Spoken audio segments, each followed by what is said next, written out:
12 Angry Men takes place almost entirely in a single room, as a jury decides the fate of a young man on trial for murder. The film is an intricate character study about prejudice, social class, and empathy, and we can't wait to talk about it.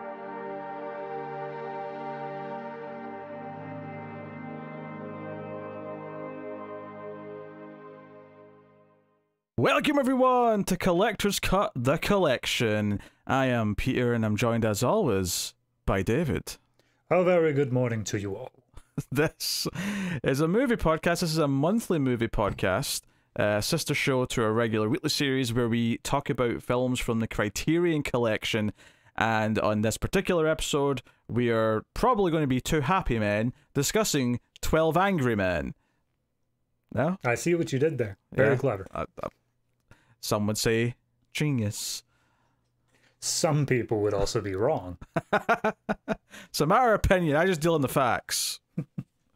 So, yes, welcome everyone. We'll start spoiler-free, of course, as we do. This is a film from 1957, directed by Sidney Lumet, which I think I'm pronouncing correctly. I could be wrong. Yeah, that's how I've always heard it, Sidney Lumet. So, I had seen this before. This was one I put on the schedule because I'd seen it probably a good decade ago now. But I remembered being quite positive about it, and we'll get to the nitty-gritty of that in due time. But I suppose, well, the premise, before I asked David the question, I just assumed everyone knew because it's such a simple premise. But 12 Angry Men is a jury duty movie. It's all set in the jury room for a murder case, and it's the 12 jurors debating whether or not the accused is innocent or guilty of a murder. It's really that simple. It's got a pretty impressive stat cast as well, which we'll get into. But especially if you know your 1950s era actors, of course. But as I believe we all do. Yes. Very straightforward. We'll say start spoiler free. 1957. I noticed we're on a streak of movies from. Oh no, we're not. Virgin Spring was 1960. I was going to say we were on a streak of movies from the 50s, but no, we had one 1960 movie. So retract that. Gotta mix it up a little bit there.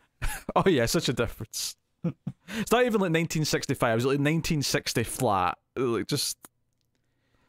I mean, we also at this point have released Following as part of Christopher Nolan, which was Criterion technically. Yeah, but it wasn't part of the Criterion show. True.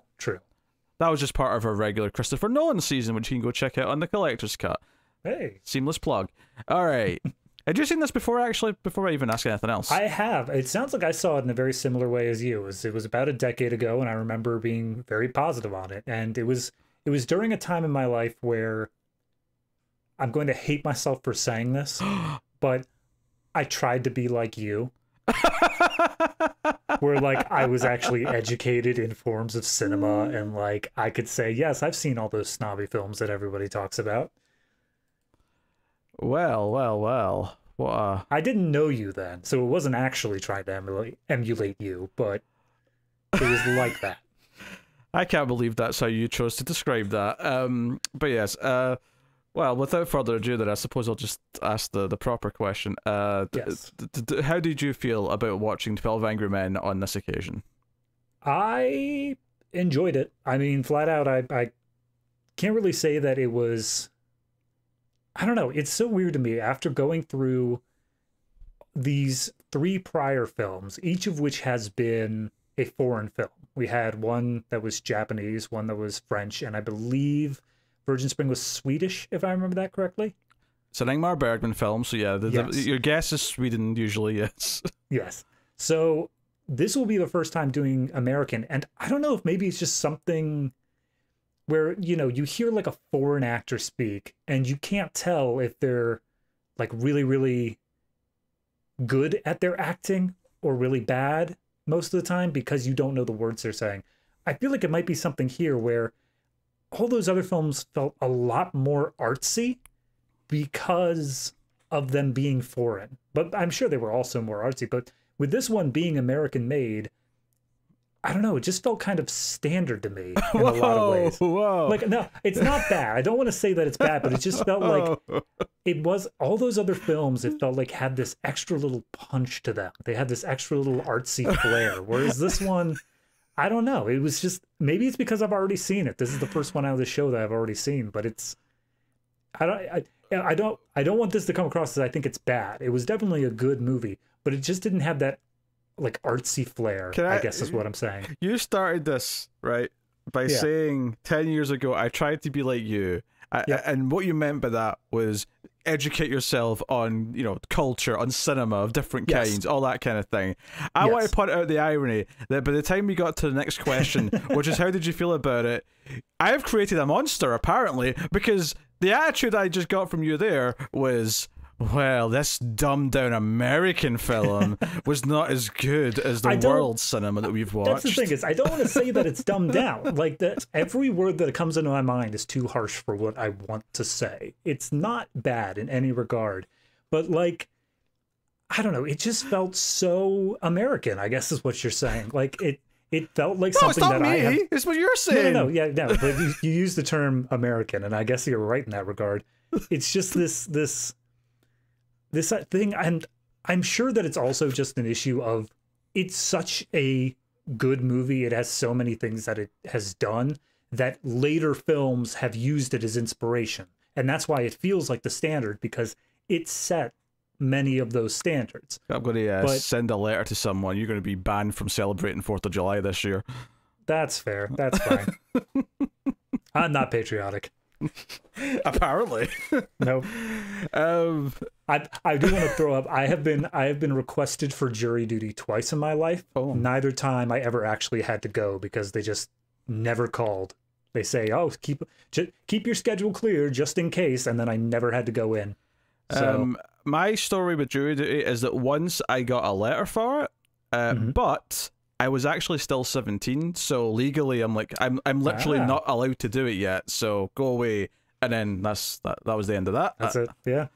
I've never been called again. Happy days. So yeah, well, whatever weird answer that was, ignore it, everyone. I'm here with the sensible opinion, which this film is fantastic.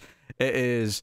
I love a bottle movie. I love a story all set in one location, because it forces the writing to be sharp. It forces it to be all about the characters, to be how they bounce off of each other. And then you've got this story that, it reveals prejudice, it reveals personal things, it reveals all these, like, influences and motivations that each of the characters have that dictate at least why they start with the opinion they start with, and how it sort of unfolds and it changes over the course of the film.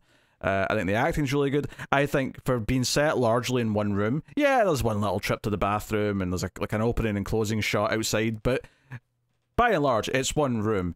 And I think using that one room, Lumet's direction and just the way the camera moves around when it chooses to go in for these tight close-ups, when it chooses to do something a little fancier, like go from a wide shot and like track into a close-up, things like that. Pin sharp. It's a fantastic film. I'm going to be singing its praises for the rest of this review. I will too. I'm not saying I don't want it to come across that I dislike this movie. I do definitely like it. It's just, if you were to line up the 4 movies that we've done, this one seems like the odd man out to me. This one seems like the one that it's just not quite fitting that same groove that we had. Not saying it's bad. It is a very well-made movie. This one just feels like the weird one. I can't wait till we get to ratings later on, everyone. I cannot wait to see how that unfolds. It's not going to be as bad as you think. I'm just telling you straight up. I'm just saying you're painting a picture here. You're painting a picture. This is going to be that reverse joke that I always make, where like we sing the praises for an hour and a half and then I say I hated it during ratings. I'm just going to do the reverse of that. I'm just going to say this movie sucked. Who has this all set in one place? Anyway, 9.5 out of 10. Yeah, so no, I mean, I think the way the story unfolds, because it has to rely just purely on the actors and the dialogue, and it does this thing where it's very easy to follow. It may be hard to review, admittedly, like trying to actually follow the sequence of events because it is all in one location is a little tough. But there are like goalposts, actually, sort of signposts, maybe I should use a better phrase, signposts throughout that kind of punctuate where we are in the story at certain points. In fact, almost literally, there's a mechanic in the film where every so often someone calls for another vote. And those themselves almost feel like chapter breaks in a weird way, because, oh, we've had another bit of debate, it's time to sort of check in and see where we've went. This movie does a fantastic job of building up tension and then just letting it reach its natural conclusion, letting it get there, and then letting everyone have that little voting section to just chill and reset for the next tension building set of arguments throughout this movie. Yeah, and I think obviously the story's got a lot going for it in terms of what it's really about. You know, which it's so weird to call it a story, because they're all describing events that happened like chronologically before this movie started. It's all about how did this kid potentially commit the murder of his father. That is the entire trial on set here. But for the characters, it's more so of everyone gets their own independent arc of evolving into a better person, more or less. Not so much a plot-based story, just a character study done with basically 12 guys. Yeah, but that's still a story. When I say the story of the film, I'm not talking about the murder. I'm talking about what happens in the room. Yeah, no, what I'm saying, though, is in terms of, like you were saying, it's hard to really follow the direct plot of this, because it doesn't really follow A leads to B leads to C. It's character A goes through this, and then subsequently, or parallel to that, character B is also going through this, and character C is also going through this.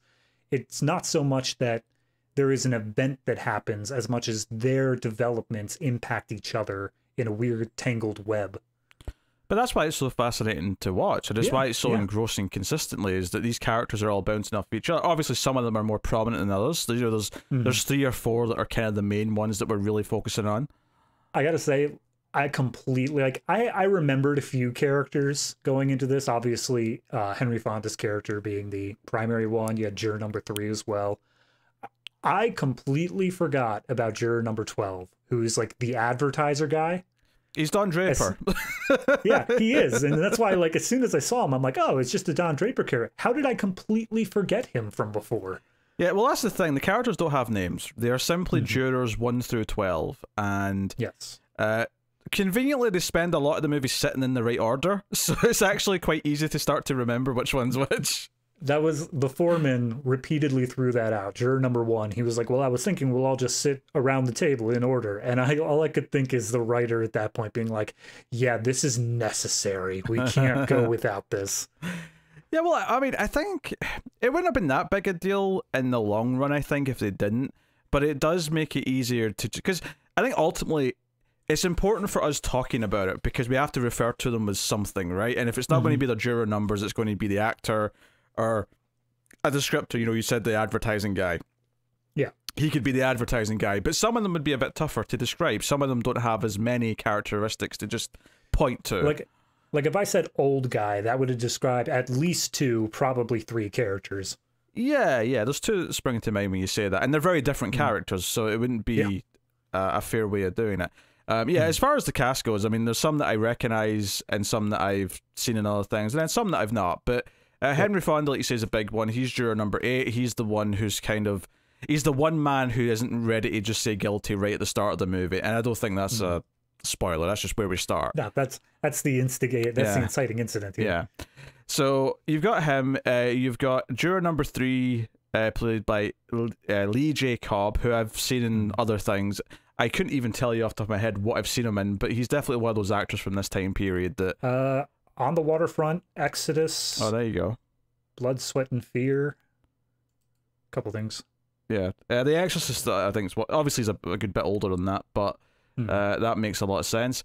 You know, Jack Warden, who's the basketball guy, I'll call him, juror number 7. He pops up in a lot of things in this tape period. In fact, I think him and certainly Jack Klugman, who is juror number 5, have popped up in episodes of The Twilight Zone. In fact, I want to say juror number 1's been in Twilight Zone episodes as well. Basically, it's the exact right time period that a lot of these guys might have popped up in a Twilight Zone. Yeah. I do want to point out, it's not basketball, it's baseball. He was going for a baseball game. Quite right. Do you know what it is? There's a bit where he's throwing paper at the fan, and that felt more basketball-y. Yeah.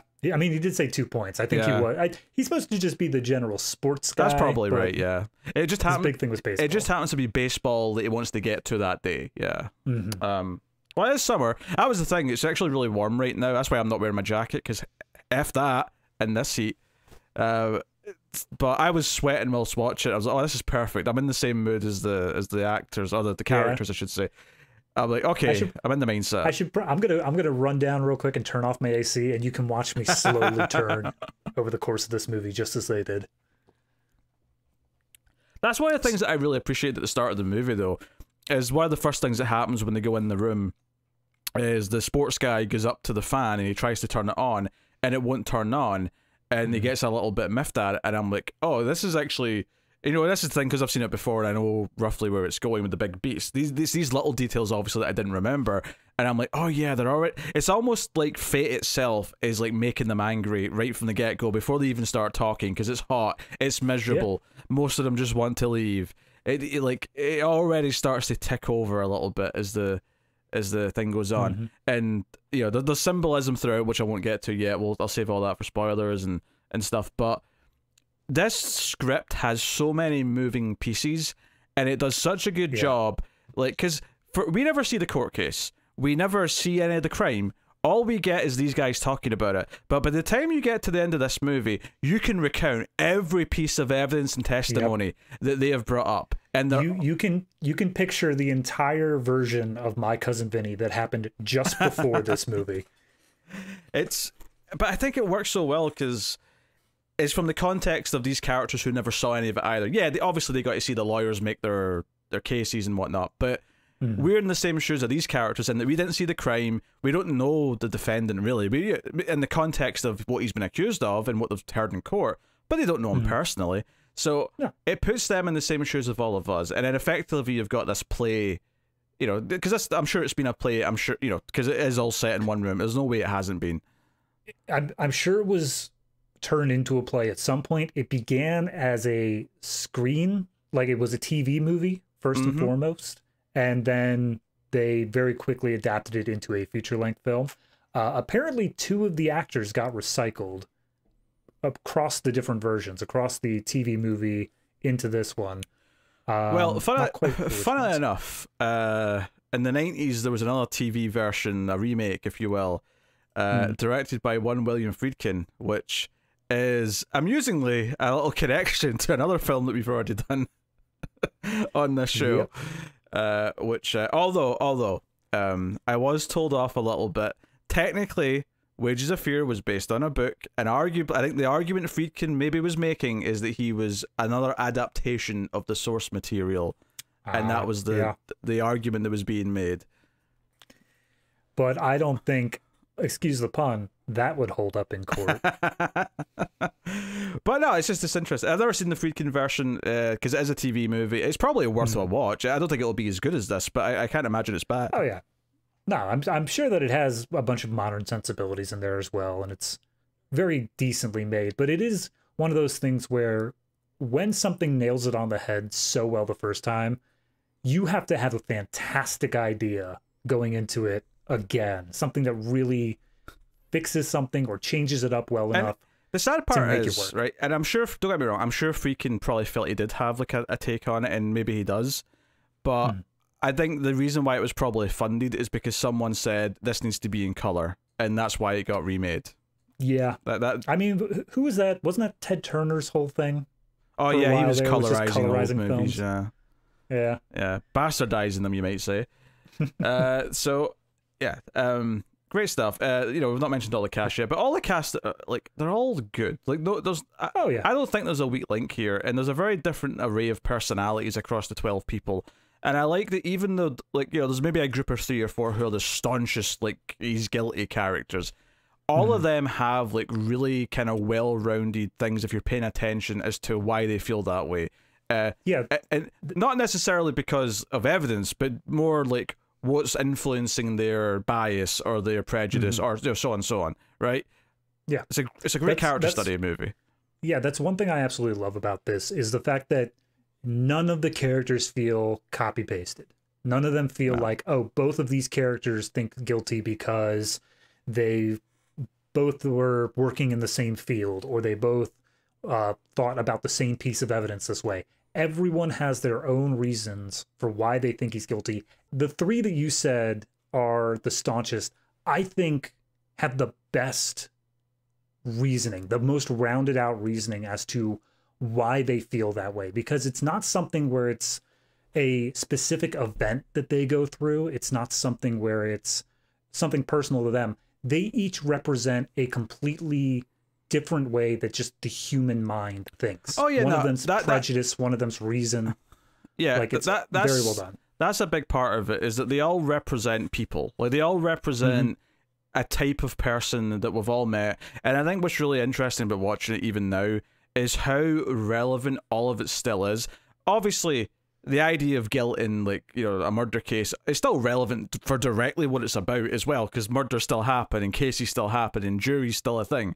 But all of the subtext part, you know, and this is kind of sad, is all just as relevant as it was. And if anything, watching this with modern eyes, it's actually kind of depressing just how much of it still feels just equal. And it's, you can imagine, like, just talking to someone about any subject in 2023, and you got your more extreme ends of people who believe certain things, and you can just implant the way they speak and their arguments and the way they talk about things onto some of the characters in this movie. And yeah, I agree. What you're saying is that it's very much a timeless message. It's very much something where a lot of the things they're talking about are things that are still dealt with nowadays. But I do think that there is, just because of this certainty, this idea that people are so locked into their opinions nowadays, that there's a lot in this movie that also doesn't work. That 2023, and I'd say even dawn of, like, social media, where people get so trapped in their little echo chambers. I think there's so much of this movie that is almost a cautionary tale, where it's like, it doesn't work nowadays in a lot of ways, without getting too much into spoilers. I think I disagree with you, because I don't think that the movie, because you're right, it is a cautionary tale and it's got some messaging that it's trying to get across. I think, and maybe this is me being even more cynical, I don't think it's any worse really than it was then. I think people were just as bad then, just in different ways that we're not as used to because we grew up in this era, right? That's fair. And I think the point of the movie is that, and this goes, I'm going to quote Men in Black of all things here to make a point. But there's a great speech. Like, Men in Black, I don't even like Men in Black that much. I don't think it's aged very well. But there's a randomly really good moment in that movie where Tommy Lee Jones says to Will Smith that a person is smart, but people are dumb. And I think the idea of 12 Angry Men is that if you cut everyone off, if you cut a group of people off from the outside world, and they're forced to actually debate and reason what they're talking about, and actually try and justify and back up, that at some point you will actually reach conclusions of some kind. And I agree with that. I agree that if you cut back, but I think that nowadays, that, like, with anybody you've had an online argument with, have you ever get the feeling that you're making any sort of impact talking to them? No, but that's the point. We're not sitting in a room cut off from the outside world where they can't run away and they can't hide from it. Like, that's the point I'm making, is that yes, most people today are stubborn and won't change their minds. You've got people on extreme ends of political spectrums. You've got people on extreme ends of video game consoles of all things. You've got, you know, you've got people on extreme ends of every stupid subject you can possibly imagine. By the way, in the comments, put who your favorite host is. Yes. Yes. It's spelled Peter. Thank you. So, but like, so it doesn't, I think that's the point. I don't think it was any easier back then to convince someone of their prejudice or something they believe. I think, if anything, people, like, think about this is the 50s, right? And notice that this cast, right? And this is why it was very intentional. It's 12 white men. It's 12 presumably straight white men. I mean, that doesn't really come up, so that's no way to be 100% sure. But, like, there's a very specific sort of debate that's being had amongst a bunch of people who, you know, because notably the defendant of the crime is not a white man. Right. You know, he is not. And that is something that comes up a lot in the, you know, again, the prejudice part of it. So I think this movie is shockingly timeless, and yeah, obviously it's a product of its time, just like anything else is. But I think it actually is timeless because everything it's saying and the things that it is trying to warn us against, I think, are just as valid now. And I don't, I don't think it's like, to me, the argument that it would be less likely to change any minds today than back then, I just don't think it's true.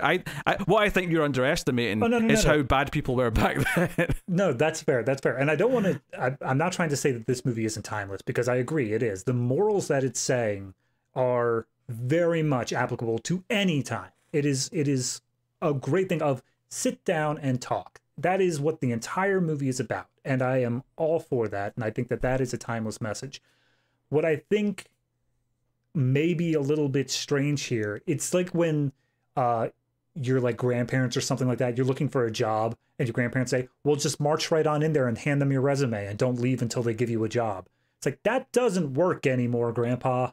That's kind of what I felt like from this movie at points, where the things that it was doing throughout the course of it, it felt like the methods were a bit dated, but the idea of it, the morals behind it, those were still good. Yeah, I mean, I guess I see what you're saying, but I don't think too much of it falls into that category. And again, it's the messaging that's more important. The methods are just, yeah, it's of this time. If this was set present day, we'd be talking about what did he say in social media, like before the crime and things like that. There'd be a lot of other. If we take a look at Exhibit D, his Twitter account. Yeah, there'd be like so many other things to bring in. So yeah, but I think if anything, that almost works and helps the story keep it straightforward and simple in the sense of, we're dealing with these more straightforward, understandable facts that we can talk about and argue about. It's one of those things where, like, Die Hard doesn't work in a modern day because, like, the technology and things have changed. I think it's the same kind of thing here, is that this plot works perfectly in the time period it was made. And I'm not saying you can't adapt it, especially with a jury, because a jury is still typically, you get locked in a room and you're not, like, contacting anyone while you're doing it. Like, that's kind of still how it works. But there's a point in this movie where two of the actors are playing tic-tac-toe. You just know that, like, if it were updated, that'd just be they're playing Candy Crush or something like that. Like, it was those are the things where the idea behind it is still timeless. It's just the methods therein that would need to change. Yeah, but I don't think that matters at all. No, not at all. The story is still the most important part of it, and I think that nails it pretty much on the head. Yeah. I mean, I don't think there's anything wrong with this movie. I'm just like, that's basically what I'm getting at. It's fine. I think it makes its point. I think it's intricately written between all of its characters and all the points that it's making.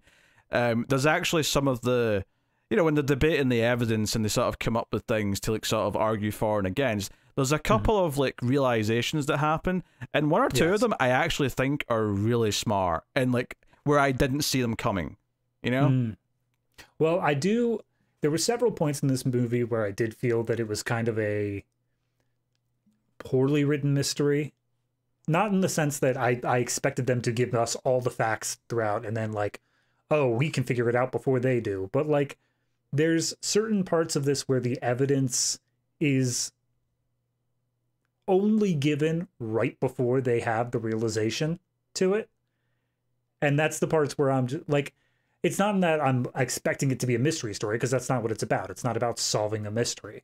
But it is one of those things where when they have them farther out forecasted, when they have things, like, really early on stated, and then when they bring it up later in a new light, those moments get me. Those moments I was like, oh, of course, why didn't I think of that? Well, it's whenever they have those short time spans, those are the ones where I'm like, yeah, I mean, it's true, but I couldn't have possibly have known that until you brought it up. Yeah, but I don't think that's the point, though, is to have known. No, it's not. I mean, don't get me wrong. I agree. The ones that are sort of making use of the information that was set up earlier are more satisfying and are more kind of like holy shit moments when they happen. Right. But I don't think the other ones feel like a problem. If anything, it's more of a natural sense of writing where it wouldn't make sense for them to bring this part up beforehand. Oh, yeah. No, I'm not saying not everything needs to be set up in the first act and paid off in the third. Like, some stuff is just, okay, let's just talk through this current idea we're working on and we'll reach a natural conclusion. And this movie does a great job of that because, like you're saying, this movie is just people talking. I think a lot of other movies would have had, like, the actors, the young man and his father and stuff in, like, some weird sort of flashback vision. as they're explaining what's happening. Yeah, you'd have seen it play out like a different way every time they bring it up or something like that. Right. Yeah, exactly. And you'd have the voiceover over top saying like, "Here's what I think happened." But this movie, it's just them sitting there, and you can see the reactions on people's faces on whether or not they're believing it, whether or not they like what's being said, if they're just itching to jump in with a rebuttal sort of thing. And that's what makes it the character focused study here, is that really they could be talking about anything, but it's about how they're reacting to this stuff that's informing us and showing us how the characters are changing. Yeah, no, it goes back to the original point, is this story is about these 12 characters and what that's saying about them. It's not about the murder. The murder is the plot device for which these characters will reveal who they are and develop from. That is the point of the movie. And like, I'm thankful that it doesn't cut away. I think it's all the more stronger for it. It's one of those things where I remember like even making student films and stuff when I was in university, and you'd put something in a script and someone would suggest, oh, you could do a little like cutaway to like this thing happening, and every time someone said that, I hated it, and I'm like, no, I don't want to. I want it to be in the moment. I want to see the reaction. I want to be this thing. And don't get me wrong, showing not telling is an important part of filmmaking, but the problem, then it goes back to what I just said like 30 seconds ago. The story of this film is not the murder. The story of this film is these characters in the room. Their reactions and how they interpret the information is what the movie's about. That's what we need to see. Not they are showing not telling, because they're keeping it on the part that matters. Absolutely. So like so no, it's a fantastic film. So we could probably give the spoiler warning at this point and start to dive in. The only thing that I want to throw up here is the cinematography and how it's done, because obviously this is done very famously over the course of the movie, in that it starts off with this very open feeling. It's shot from a lot of high angles, and as the film progresses, the camera slowly over the course of the movie gets lower and lower and is more focused with like a telephoto lens rather than a wide angle one. Yeah, there's a lot, and there's a lot of tight close-ups later on in the film. Yeah, there's actually there's one very pivotal moment where it goes from a high angle wide shot, it returns to that for a big scene, and then it actually tracks in to one of the close-ups. Yep, and it just gives you, over the course of this movie, as we were saying, this continuous building of tension and then slight release, and building of tension and slight release. And it's giving that feeling along with the feeling of claustrophobia, in that you are way too close to these people by the end of this movie, and you just want everyone to take a step back and cool off.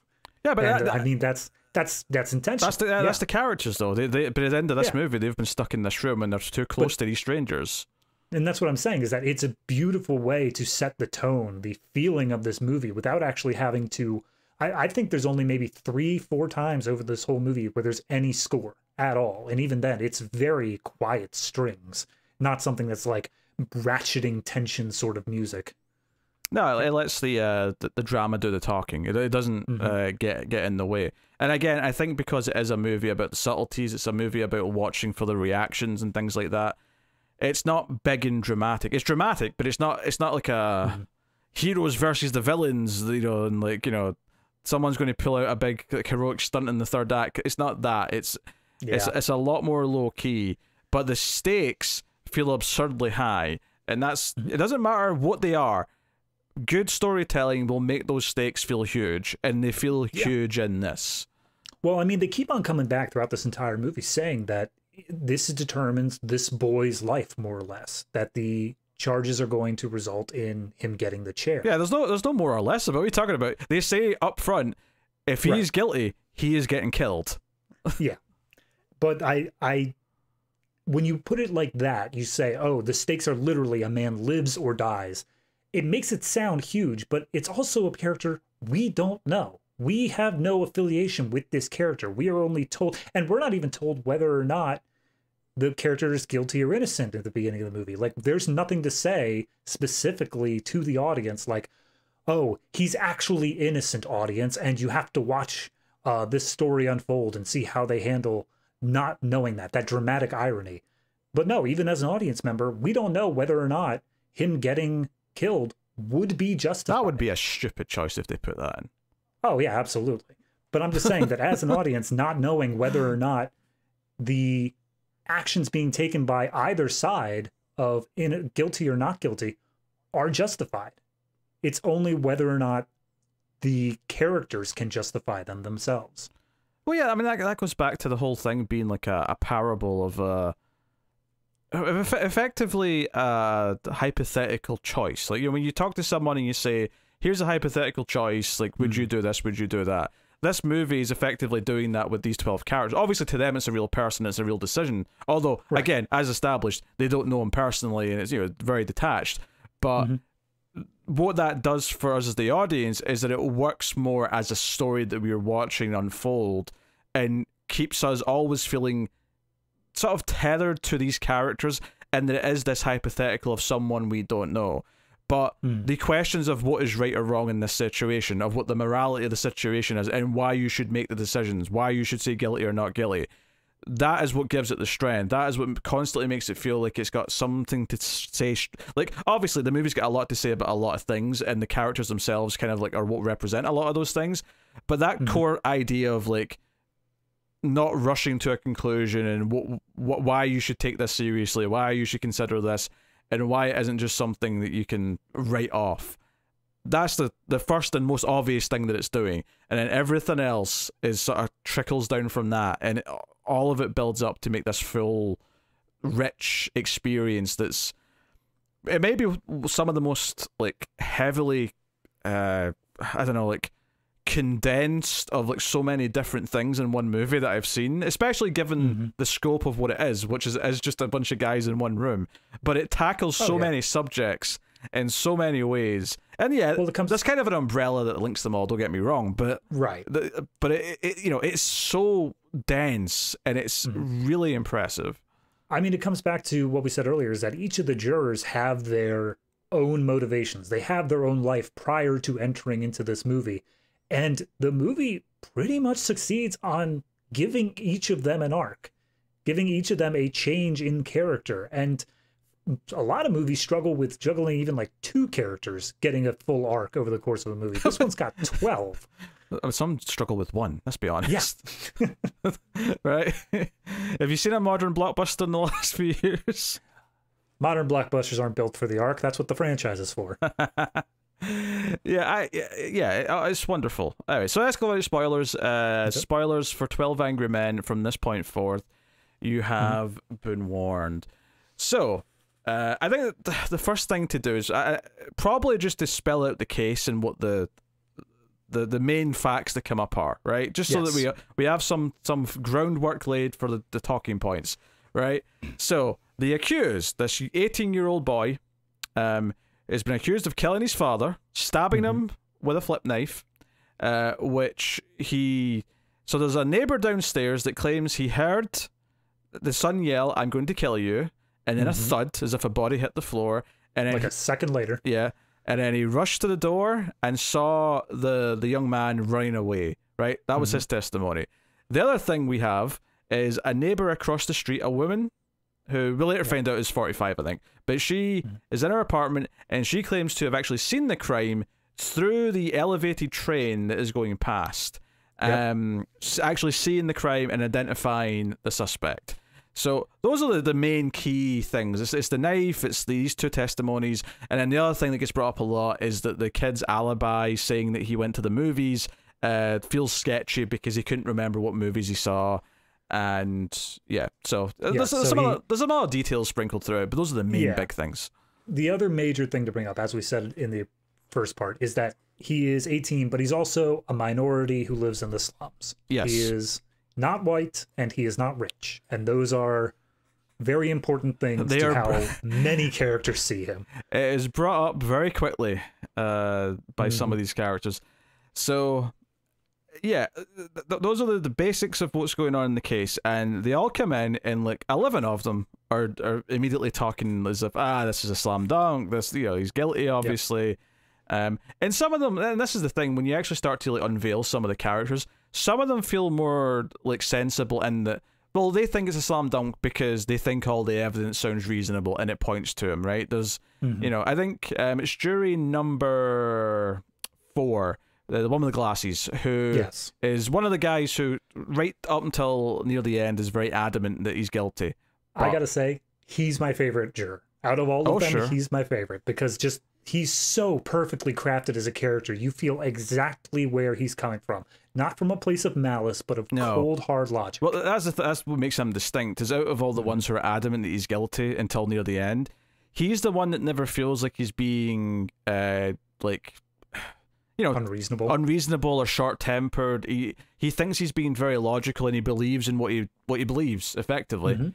And, you know, he eventually, you know, and he does sort of like acknowledge some of the arguments for some of the evidence and why it doesn't quite add up, and he goes along with it to a point until, of course, eventually someone gives him something that feels more like, to him, a convincing, because effectively as well, what we could say the movie is that one by one, every piece of evidence is, well, it gets a shred of doubt, effectively. Like, Henry Fonda, or in some cases some of the others, once they get more on board, effectively says this is the way that this might not be what they said, that there's a, you know, and that's one of my favorite things about the movie, actually, is that it's not that he believes at the start that he's definitely innocent. He never says that. He says that he doesn't know, but the point is that he's not sure he did it. Like, there's doubt, there's reasonable doubt that he might not have done it.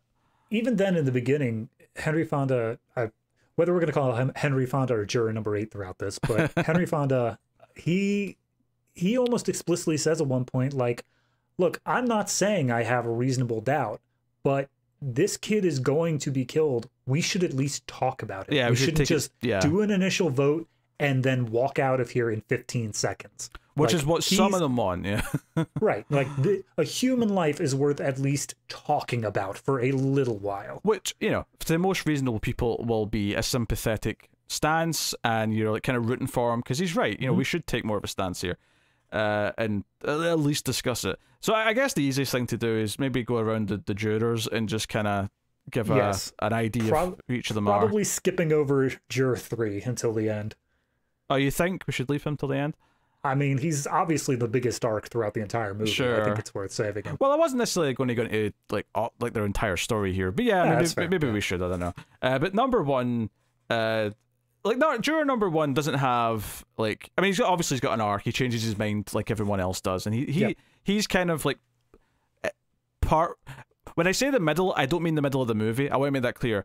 When I say the middle, I mean just after it, because so basically it starts off 11 vs 1, and then next time it's 2, you know, vs 10, so on and so on.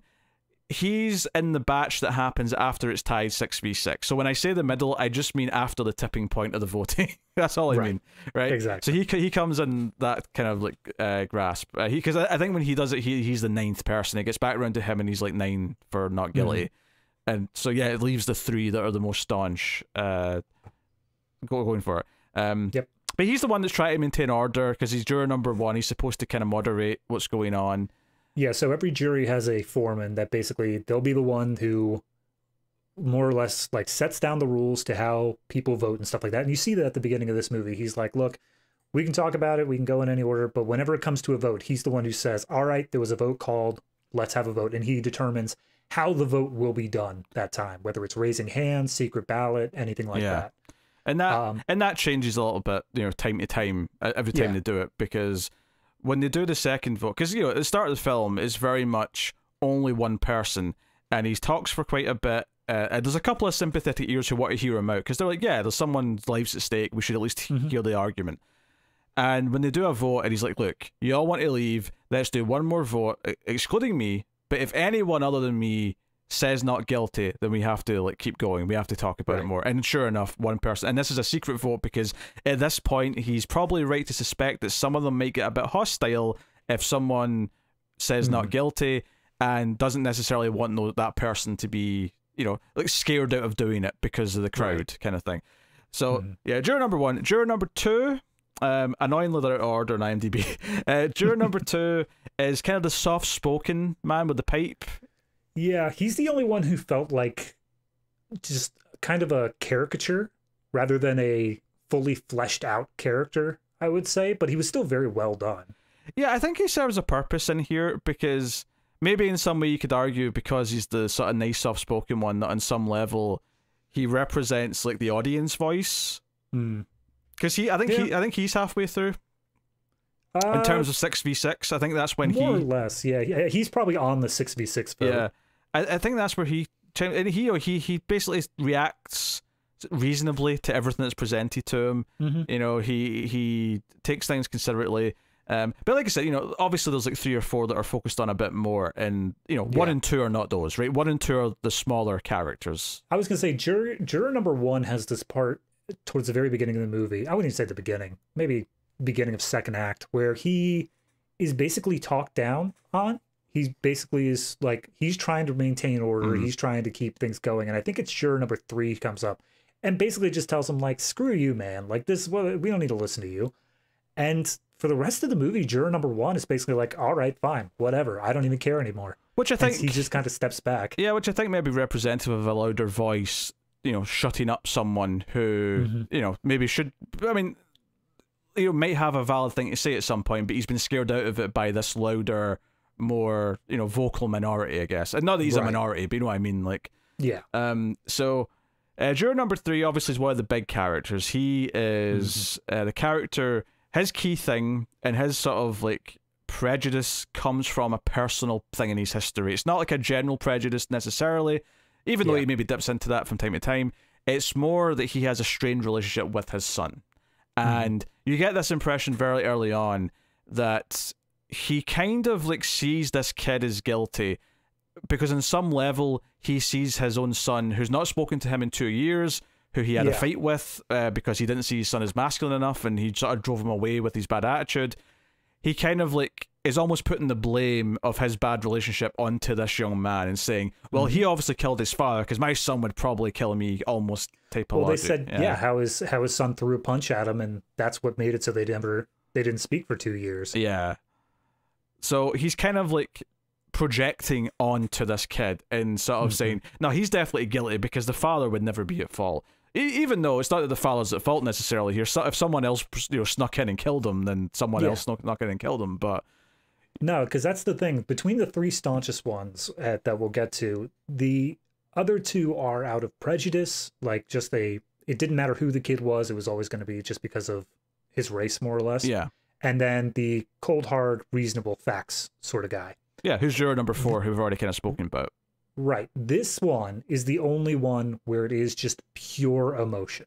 It's pure personal thing of, because of this crime, not even the kid, but the crime itself, a son killing his father, it's going to come out on this kid just because of the way that his own relationships are. And that's what I think, because, I mean, obviously, he's the last one to come about. He's the final holdout. He's the big dramatic ending of the movie. It's him finally thinking. Exactly.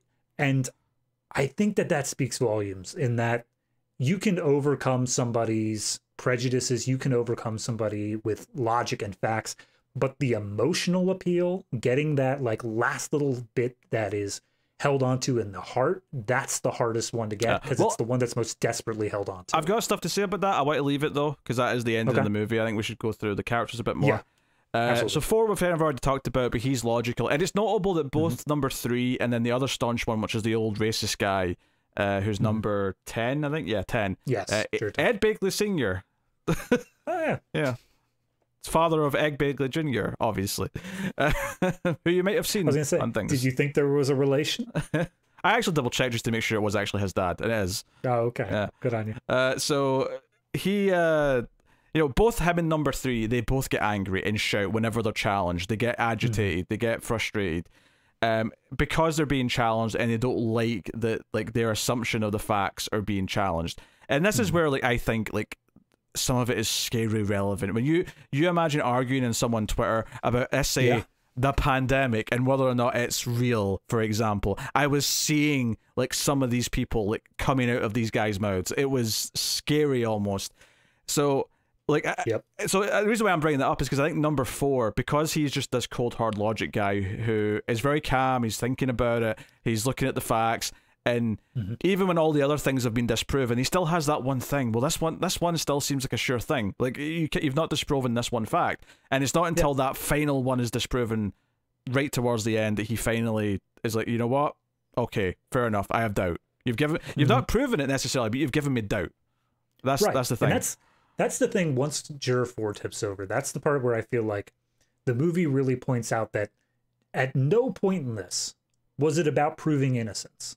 The entirety of the plot is he's just trying to get that tiny little wiggle room to say, is it reasonable doubt? Because even at the very beginning, he points out like, but this one thing, like, is there a fraction of a chance where it could have been someone else? And Juror 4 is the one who points out like, yeah, there's a chance, but it's not a reasonable chance. Yeah. And that's what the movie is about, is getting that reasonable doubt in there. Yeah, I don't think Juror 4 really ever feels unlikable. Whereas it's obviously some of the angrier ones do, intentionally so. I think the best moment, even for Juror 3, is during Juror 10's big rant. All right, we're saving that, though. We're saving that. We're not talking about that now. Save that. But that's the moment where he comes out and he's just like, no, like, I have a moral code. I am not this cold, heartless, like, robot who's just hearing facts and then kicking it out. Like, he still has this moral code to him of he's willing to change his mind if he hears a reasonable explanation, more or less. So then we have number 5, who's Jack Klugman, the actor, and he is interesting in that he starts off with the guilty like everyone else does, but he changes quite quickly. He's not the first to change. In fact, he seems like the obvious choice to change, which is why immediately he's accused by number 3 of being the one who changed his vote when he didn't.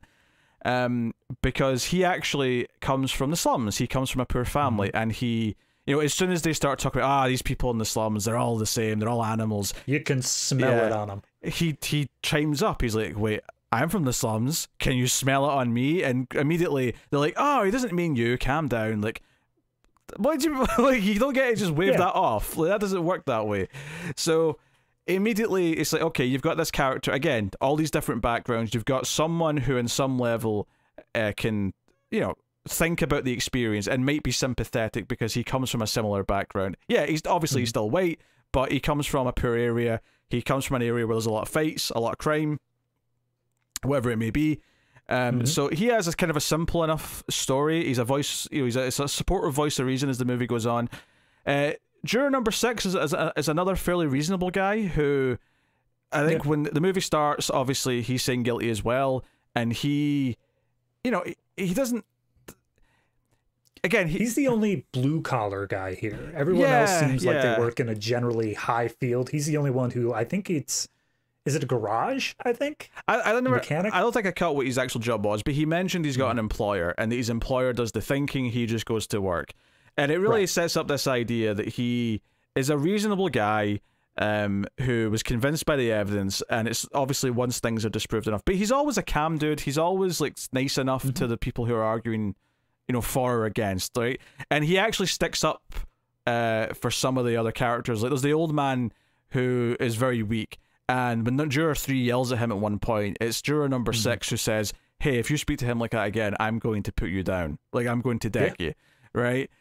So he's a very likable, honorable enough guy, number 6. And he was the one who just felt to me like he believes in the authority of the lawyers and the court and stuff like that.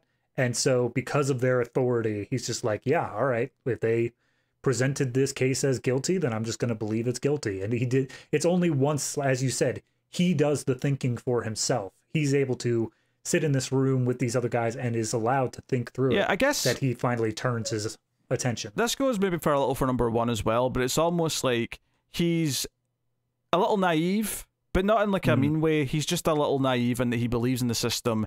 But then when, like, people actually challenge it in front of him and he actually think about it, then, you know, it's like, oh shit, like, this is why I can't just ignore it. This is why I have to think about it. Because there's a recurring thing that comes up over this movie is a lot of people bring up, well, why didn't the defense lawyer mention that? As if the defense lawyer and even the prosecution are infallible, as if they don't make these mistakes. And Juror 8 has points out, like, they're people too. They make these issues and these problems. Yeah, and at one point, someone says, why didn't they think of this? And he's like, well, 11 of us didn't. Only one of us did. You know, like, so, like, it's very unlikely necessarily that they would think of it. Number 7 is the sports guy who is just concerned with getting out of there quick enough so he can go and see his sports game. Do you know what this guy represents? This guy represents someone who just claims, like, if you go, I'm going to just use politics as the comparison here. This is the guy who says he's not into politics, he just cares about the thing that he cares about, and he just wants to get over with things as quickly as he can. And, like, he's happy to just, like, go along with the crowd to get to hit the thing he cares about, and he's never taken it seriously. He never wants to take it seriously. Obviously he eventually does, but that's his character. That's who he represents. And that, again, it's the strength of this film, is that they all represent like a group of people that you can think of. I mean, juror number 7, I think for me, like you were saying, he represents apathy. He represents the person who was called in there but doesn't want to be there because he has better things to do. Absolutely. He doesn't think that this boy's life is worth his time, not in a pompous, stuck-up sense, but just in a sense of, like, I didn't want any part of this to begin with, so I'm just going to do whatever I can do to get along with it. Yeah, he's obviously not taking jury duty very seriously, and doesn't really accept the ramifications of the choice that's being made. And that's something that, like we said, keeps coming back, is that we're deciding if someone goes to the electric chair here. Like, now, was it him at the beginning of this movie? I can't remember who said it, but someone, when they're all just kind of talking at the very beginning, someone says, like, oh yeah, I'm so happy that we got a murder charge. It could have been something like assault or burglary. Those are always so boring. I think it was the ad guy. So we're getting to him, yeah. Okay. All right. So number 8 is Henry Fonda, who I've spoke about. Obviously, we don't really need to say much here. We do get into it that his job is architect. So not that really informs the character much out of anything, but just this idea of he doesn't have a role in a career that's like a moral high ground. He doesn't, like, he's not actually a lawyer or a judge or anything like that. He's just a random guy who just happens to be a good guy. You could maybe argue it gives him an eye for details, if you want to go down that route. I mean, at one point they get a floor plan out, and I'm sure he's used to floor plans. Oh yeah. So, he pulls it out another day at the office.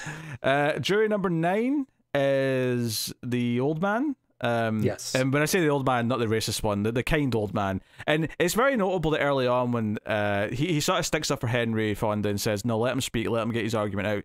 It's the old man who changes his vote, because he hears enough to think, oh, maybe there's something to this. Yeah, that's the other thing. He also changes a vote, not because of reasonable doubt yet, but just because he agrees that they should talk about it. Yeah. Yeah, at this point, Henry Fonda says, if everybody agrees except for me, I'll agree with you guys. So he's the only one who's now saying, no, we need to keep talking. Yeah, he's right. We should consider this. And he obviously he's an older man, and his perspective that he brings about some of the details is of that of an old man.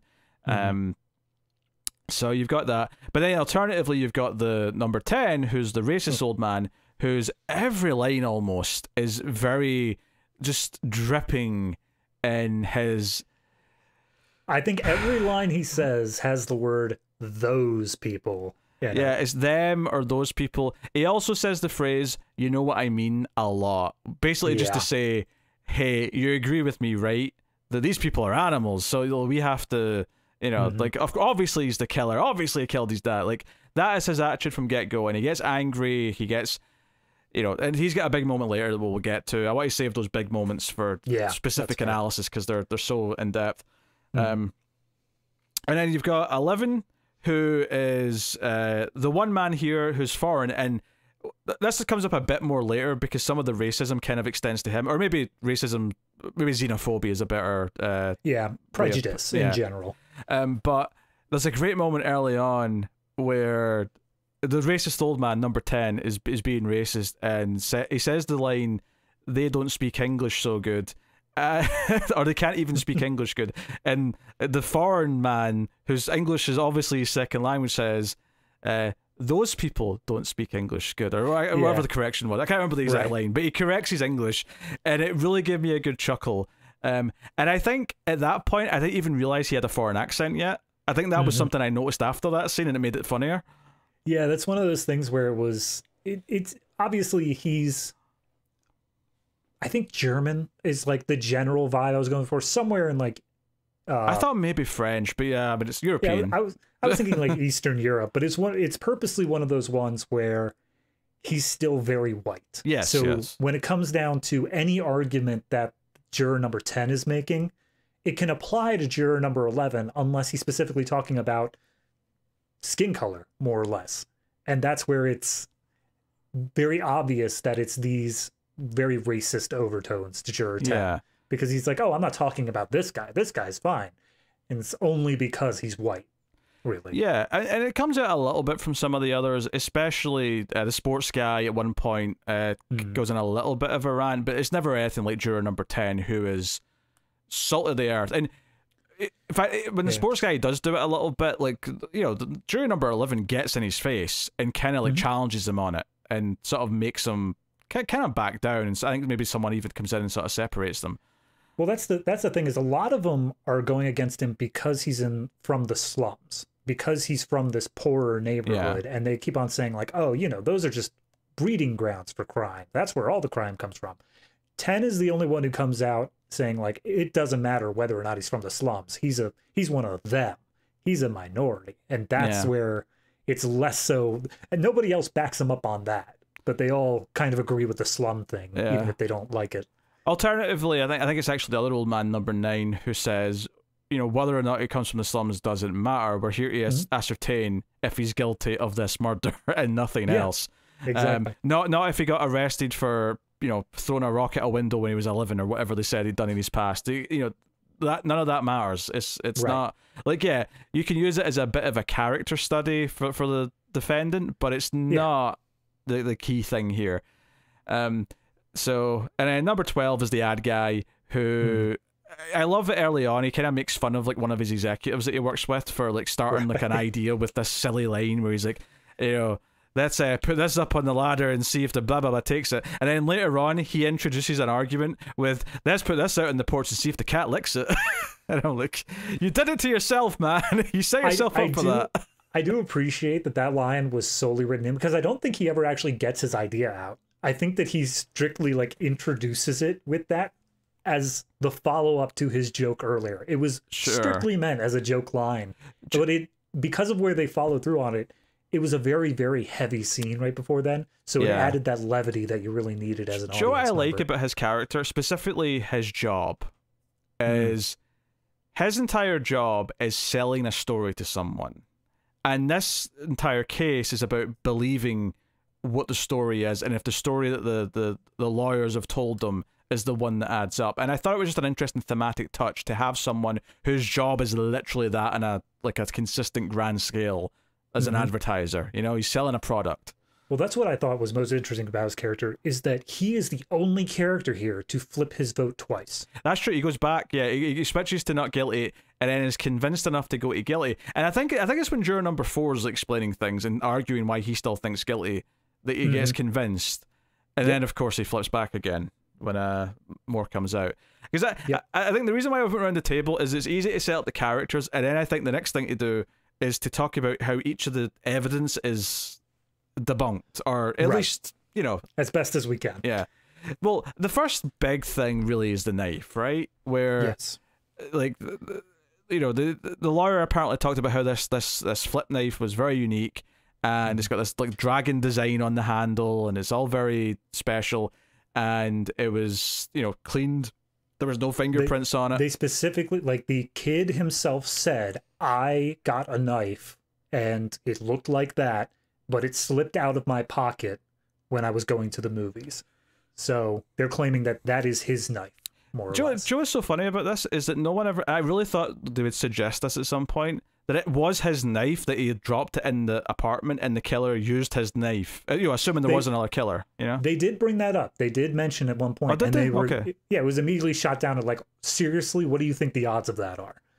Well, I mean, if that's where the murder happened, if the knife's lying there, it's not that unfeasible. Exactly. But the argument's all about how unique this knife is, right? And they're saying, like the pawn shop guy said he'd never seen any other one like it. That's the only one. And then Henry Fonda pulls this big dick move where he just pulls out the knife and stabs it into the table, and he's like, I got one just like it from the same like rough neighborhood. And I mean rough as in roughly that same neighborhood, not a neighborhood that is rough. I mean, that probably too. Probably true, but that's not what I meant. And he's like, it's the exact same knife. So This is so even if like you're saying it's unlikely that it's this like the killer had the same type of knife, I think it's way more likely that he picked up the kid's knife that he left in the house. But what I think here is that they kept emphasizing that the story was that this knife was so unique, and that the prosecution kept hammering that home, and immediately he's like, that's bullshit, here's another one. So I love this moment. I think that this moment does a great job, because at this point there's like, this is before I think they even go into the second vote, right? Yeah, before the old guy even flips. Yeah, so this is the only thing he's really wants to get out, that he's like, look, I have the same knife. Love the moment. Totally illegal. Like, as a juror, he is not allowed to do that stuff. So 100% mistrial if anybody found out. Which, to be fair, they do bring up. They say that this is illegal for you to do that. No. Like, it's illegal for him to buy a switchblade in general, but it's also illegal for a juror to go out and do their own investigating. Like, he's not allowed to bring in new evidence into the jury's room. No one will know. It's fine. Oh yeah, no, but I'm just saying, if the judge ever found out, he'd be like, okay, so that was a mistrial. We're going to get a new jury in here. I think on just a larger philosophical, like, I don't think I would say that should be a mistrial personally. I think, like, it's one thing if, like, they go and investigate, like, and start talking to witnesses and like, you know, going into crime scenes and what. But him just going to a store and buying a similar object to prove that it's not unique, that doesn't feel like it's crossing a line to me personally. But I think that's why it works in the movie, in that, like, it wasn't him. I mean, honestly, it was probably him going out looking for a similar knife. Like, he probably was seeing how easy it was to do that because he had that in mind. But he can make the argument of, like, I was just browsing through the neighborhood and I just happened upon a pawn shop that happened to sell this knife. Yeah, today you just take a photo with it with your your phone. Exactly. But just like it's like, I think the moment's great. I love the shot because you see almost all of the other jurors in the shot reacting to the knife as it's stabbed out of the table. And they all start kind of chatting and like freaking out a little bit. It's like, hey, and obviously the ones who don't want to believe like there's a chance that he's not guilty are just like, oh, this is Bill. This doesn't mean anything. Like, this is whatever. Like, it's immediately that's what comes up. Which that leads into one of my favorite things that juror number 3 does over the course of this movie, because he does it numerous times. Is he's on side A and he says, like, this witness, like, there's no way they're wrong. Or the cops, there's no way they did this wrong. Yeah, no, I think I know what you're building up to, because maybe my favorite line of dialogue in the whole movie, and it gets an appropriate like moment of silence in the reaction, is his entire time he's like sort of saying, oh, these witnesses' testimonies are ironclad, like we can't doubt them, they clearly say he's guilty. And then as soon as he has to argue that the old man, the witness, could be wrong about something, or you know, or the old man's right about something, I should say, he yells out, he's a senile old man, how can he be sure of anything? And everyone just goes quiet. You could just hear the sad trombone in the background, the womp womp womp. It's such a good moment. It is fantastic, because he's just revealed the hypocrisy of like his entire line of thinking, and it just it shows that the goalposts are going to move every single time, so he can confirm his own bias, so he can prove what he's already decided. He's the character that is from, like, as we said, the Twitter person, the person online, because he's only arguing one evidence point at a time, not the larger picture, not all of it combined. He's only ever saying, this is the thing that matters. And then as soon as you start poking holes in it, he'll say, like, well, screw that piece of evidence. I don't need it. I got a different one. Yeah. Yeah, the goalposts just keep moving every single time. And then he tries to return to the same ones later on as well. It's such, like, it's so blatant, and his credibility just, like, sinks as the movie goes on, especially in the last, like, 20, 30 minutes. It just sinks and sinks and sinks. My favorite piece of evidence, though, that I really love, where it sort of gets debunked, is when Fonda, juror number 8, when he puts the two eyewitness testimonies together. Yes. And all of a sudden, brilliant. Because this is like I mean, it's the anti-smoking gun, I suppose, because it's saying that he didn't kill him, but you know, this is the smoking gun, cold gun of his argument, which is okay. So we've heard this, cause by this point in the movie, we've heard them repeated a few times, where the old woman, or not the old woman, sorry, she's only 45, but the 45-year-old woman saw it across the street through the windows of the L train, What was that noise? No, I was just saying that they say in the movie, it's like, she's older. She's not quite in her prime. They keep in the movies like saying like, nah, she's aging. She's not. She's 45, right? But she saw it through, the windows of the train going past, and apparently they proved in the courtroom, so we don't have to question this. We just take it for their word for it. That in the courtroom they proved that you could see clearly through to the other window. The light wouldn't obscure it. You'd see whatever, right? Fine. Right.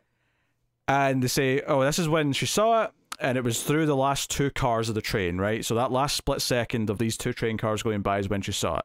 And the old man's story was that he heard the yell and then the thud a second later, and then he rushed to the door to get it, right? And the rushing to the door is also disputed in a minute as well, which I also liked. But Henry Fonda quite rightly says, so he's already kind of tried to argue that maybe, like, could he really hear exactly what he said, like, from the apartment up above? That seems a little far-fetched. But okay, let's say he could. The windows were open. The windows were open. But have any of you ever lived by the train? And then one of them's like, oh, I was working next to the train a couple of days. Like, what was it like when the train goes by? He's like, well, you can't hear anything. It's just this racket of like this noise. And it is. If you've ever been in a train station and you hear the train go by or whatever, it's bloody loud, right? Yeah. It kind of hides a lot of other things. And you can see where he's going as the audience as he's saying this, and you're like, how could he possibly hear anything if the murder happened exactly as the train was going by? Especially since the last two cars means that there's only maybe 10 seconds, give or take, before that point, where the sound would have still been muted, it would have still been deafened by the train. So therefore, he couldn't have yelled, I'm going to kill you, a second before he killed them, and it had it be audible downstairs. And I'm like, holy shit, this is ironclad. Like, they can't talk their way out of this. Well, that's the thing, though. They try to. Because then they immediately come back with, like, okay, so it wasn't a second. Like, the old man was just, like, exaggerating. It wasn't 1 second between hearing thud and whatnot. But once you're like, oh, yeah, but we'll just assume he got that part wrong. Well, if he got that part wrong, then how many other parts has he got wrong? And then they go through and they elaborate, like, well, the old man had a limp, and so could he have run down the hallway? And they get out his floor plan, and Henry Fonda walks through the whole thing and times it. And there's no way he could have made it even close to in time. Yeah, it's like at most they had 15 seconds, and in actuality, when he tried this, just trying to emulate, and he even sped up when the others criticized he was going too slow. He sped up. So even going faster than what he thought he should be going, it was still like 45 seconds. It was like triple of what it should be. But then that led to one of my favorite little rebuttals that Henry Fonda had, which was probably juror number 3 said, like, okay, so he was wrong on the time. He's an old man. Did you expect him to get every little detail right? And he tells him, if there's someone's life in the balance, yeah, I do. Like, that's critical. So it's not even so much that he's disproving this story, him as a liar, or disproving that, like, it's entirely wrong. He gives them every credit he can, but he points out there's enough wiggle room here that you have to admit that testimony is now shaky at the very minute. Yeah, and they even go into sort of like a character study element where the old guy, especially juror number 9, is like, you know what? He seemed like a sad, lonely old man who had a stroke a year ago and doesn't feel very important anymore. And you almost get that he's saying, look, I know what it's like to feel old and unimportant, and he wants to feel valuable. So he's almost convinced himself that some of these facts that he thinks are true, so that he can feel like he's adding something to the world, that he can do. Or maybe he could just be racist as well. Maybe he's making assumptions himself because he's also a racist old man. Got like a 50-50 chance back in 57. So it's like, they do that sort of character study part of it, and they do it with the female witness as well a little bit later when we get into some of her details, because that's like the thing that they kind of cling to. Like, juror number 4 is like, look, this woman said she saw it.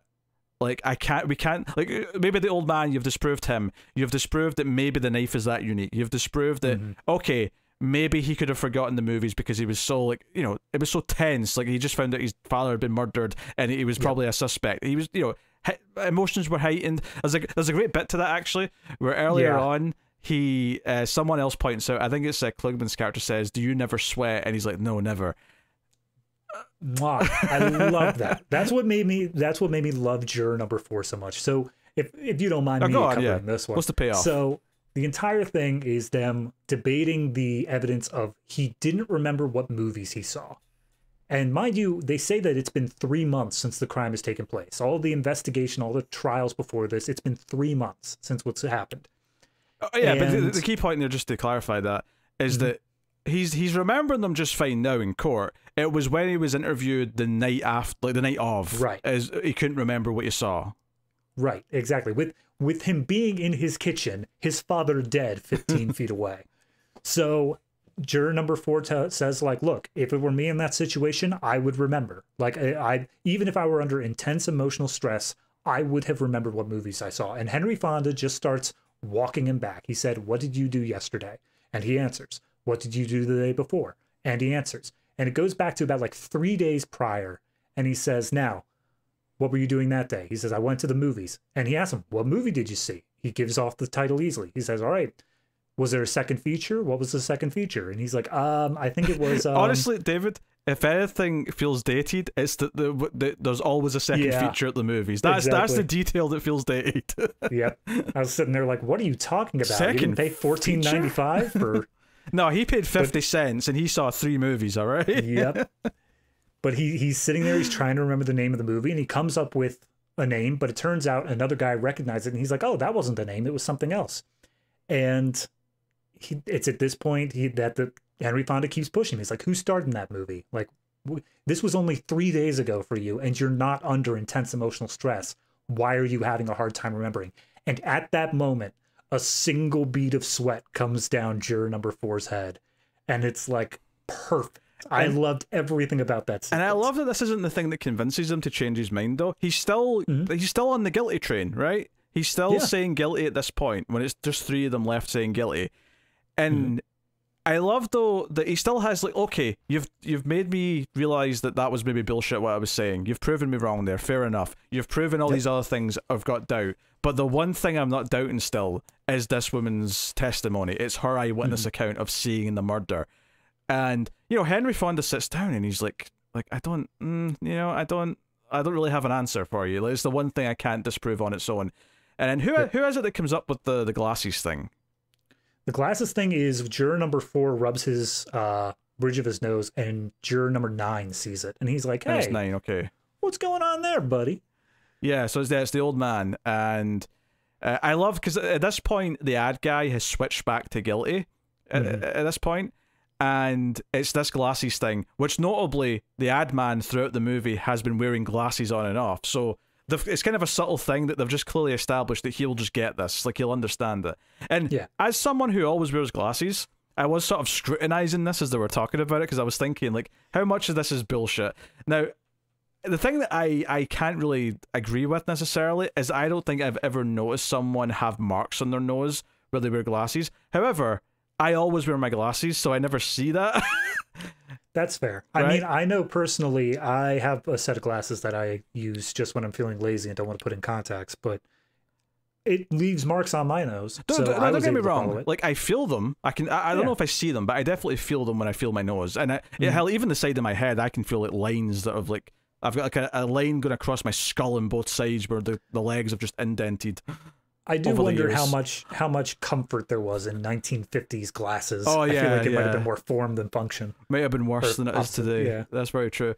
But sure enough, like, I have to admit, I don't do it that often, but once in a while, I'll do that, and I'll, rub it off and rub the bridge. Rub the top of the nose a little bit, and I'm like, okay, you know what, that tracks. And I think the reason why this one works, because what you were saying earlier is that this is one of these things that only just gets brought up out of nowhere. It's not something, because I mean, how would it come up before then? But it works in the context of the scene, though, because the whole point is that, yeah, we never would have thought anything of her doing that until someone said, wait, you just did that. Therefore, she wears glasses, and she wasn't wearing them. And they go into a whole character thing here, where, like, she's a 45-year-old woman, and she was wearing clothes that maybe a 35-year-old woman should be wearing. They get very judgmental. She's trying to make herself look prettier than she actually is, and convince everyone she's hot. They use those, like, exact words. She's like, so she wants to look hotter than she is. What about it? Well, maybe not the word hotter. I don't think they said hot in the 50s for an attractive woman. But still. Yeah, that's basically what they say. And, like, lots of women do it. It's just a thing. She's got a new hair dye in. Like, they say all these things because she's trying to, much like we're talking about the old man wanting to feel important, and that's why he's like, he's all proper and he's like going to give his evidence. She is on a stage, effectively, giving her account, and she's made herself look nice for it. And part of that is not wearing... And this is, pre-contact lenses is a thing, really. Yeah. So, that's the thing. And it's like, well...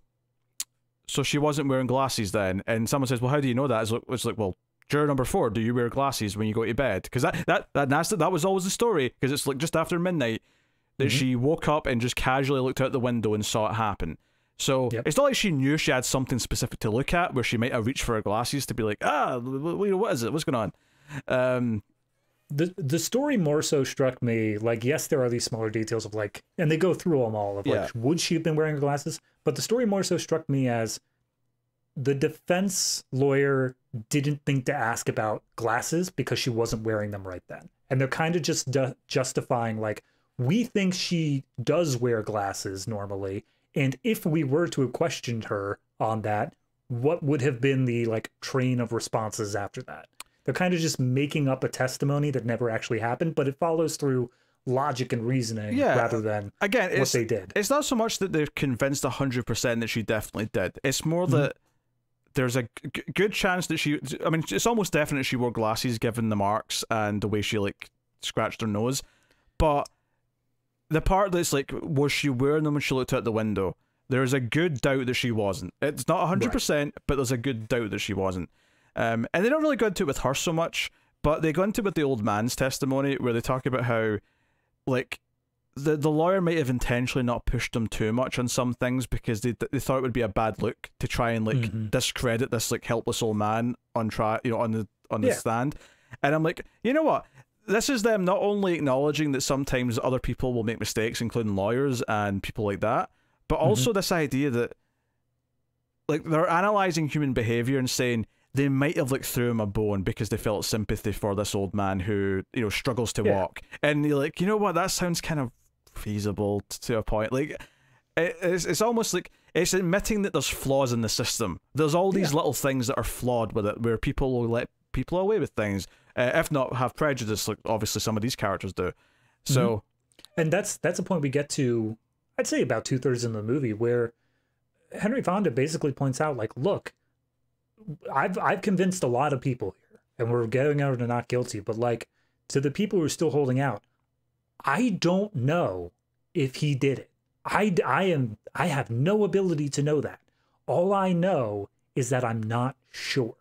And that's enough for me to say no. Whereas the other people holding out are kind of on the other side of that, where they are more, except for juror number 4, I think all the other ones do have their doubts, but they think that guilty comes before innocent. Like, it's guilty until proven innocent, more so. And one of the things that happens, I almost think at this moment actually, is he riles up number 3 and calls and basically says number 3 is out for blood and he wants a guilty verdict. He sees himself... He's a sadist. He's an Avenger, I think he calls him as well.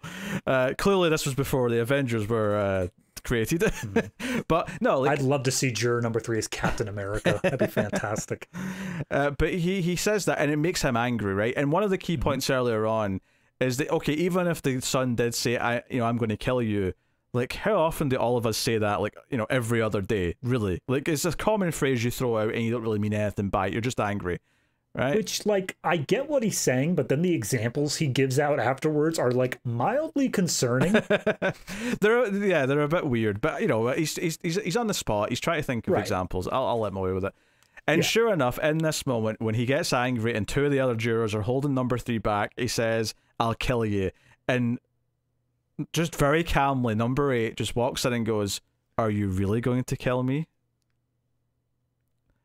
And juror number 3 has that sad trombone. Womp, womp, womp. And it's a good moment. It almost makes number 8 look he's a mastermind, like he planned it, like he was like, and I don't think he really did. He just, it's in the moment. He was making his point, and then number 3 just, like, gave him this. He just gave him in his lap. Yeah, so that's one thing I did want to bring up, and I wonder if you felt the same way as me. Once the herd starts thinning, and pretty much when we get to, I don't want to say juror 3 on his own, but at least the last 3, Henry Fonda feels almost kind of like, I don't want to say menacing, but kind of like he's just bullying juror number 3 for like a lot of that last scene. Like, it's because of the way it's shot so claustrophobically and like so like tight and like upsetting in a lot of ways. Whenever they cut back to Henry Fonda to say something, it just gives this tone of like he's being mean to juror number 3 for like not no reason. Obviously it's to make a point, but it just feels like he's a caged animal backed into a corner, juror number 3 is, and Henry Fonda's just like poking him with a stick, just like, come on, make your choice, do it already. I don't know if I quite got that, but I do think he gets more confident at this point, and he does sort of try to make some points. Obviously, I think the other big thing, obviously, we have to talk about is juror number 10's big. So all throughout the film, yeah, he's yelling, he's saying those people, he's saying things like that. He's saying, of course he did it. He's from the slums. He's one of them. Like, he's saying all these. It's all the red flags you ever want in a or not want, but you know what I mean. All the red flags. It's all the things that are going to get you flagged on social media. Yeah, and he's yelling, and there's a moment here where notably there's 3 of them who have still said. In fact, I think this is after the tide turns to 9, right? Where it's switched all the way to 9, and we'll talk about the sports guy a little bit because he's got an interesting way that he pivots as well, but. Number 10 starts to get really angry and starts yelling about them. Of course it's them. And it's basically like he goes full into the racist rhetoric, right? Where he's not just making casual comments here. He's actually going into a speech. He's almost like, it's almost like early day Hitler trying to like rile up the crowd and like get them to turn. And he's like, of course it's them. It's always these people. And he's just going for it.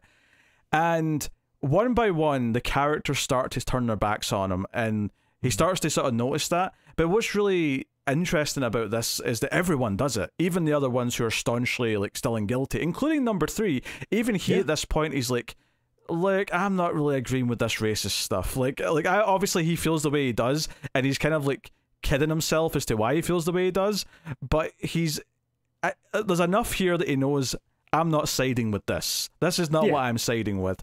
And all of them either look up down or stand up and like turn their backs, every single one of them. And they're like saying, look, we tolerated the things you said up until a point, but you're going too far now, and we have to like make it all clear that we are not on your side. Yeah, the final line, because he starts off so pumped. He starts off so violently angry, but as he sees these people getting up and just not giving him this attention anymore, he quickly comes down and is basically just pleading for someone to hear him, pleading for someone to take what he's saying seriously. It feels like he does genuinely believe his rhetoric. He is not racist for the sake of just causing a dramatic flare. He believes in it. Yeah, he's deep down believing all this racist shit. I think what's so fascinating about this is that to me this feels like a moment where someone's platform is taken away from them and they realize they're alone. And that sadness of realizing he's alone, because I love that the next couple of big bits that play out, he's just sitting on his own in the corner. And that's what I was going to. Yeah.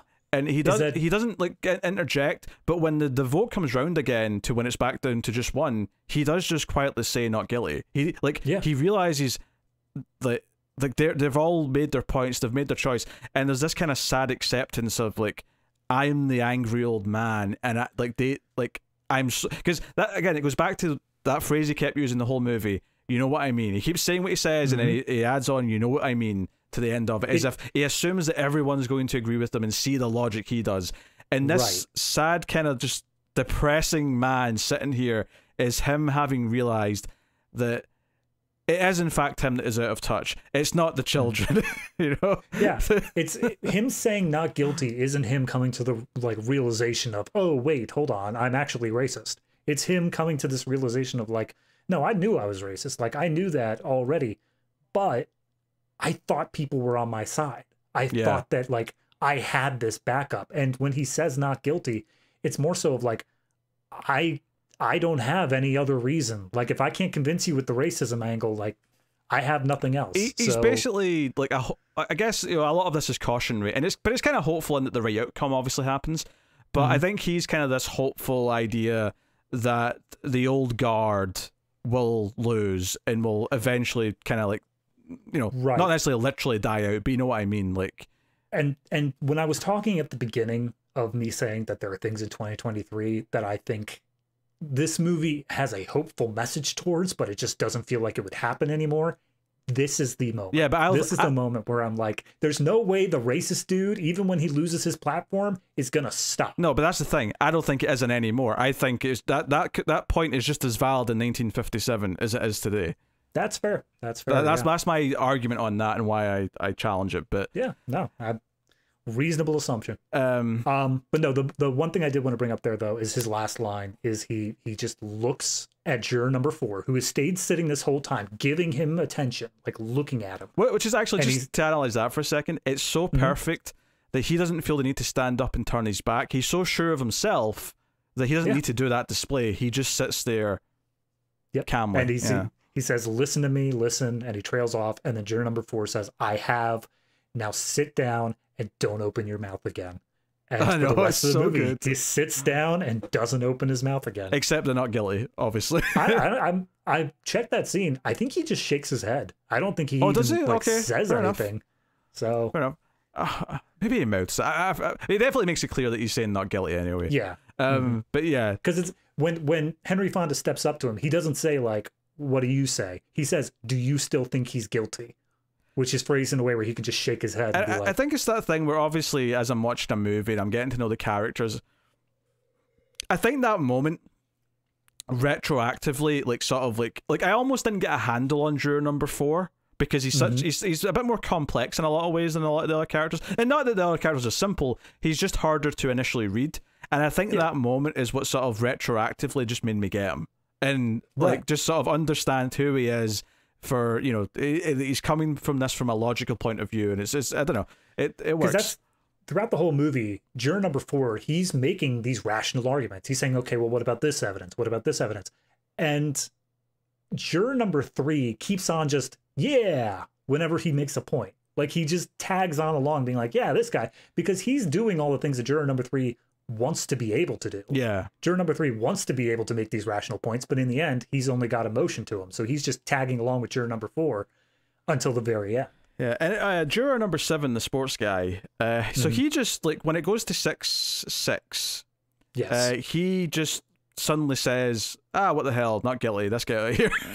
And even the people who want not guilty are like, that's not right. You can't just say it because you just feel like it. Like you have to actually care and actually believe that, or at least believe the doubt of the murder.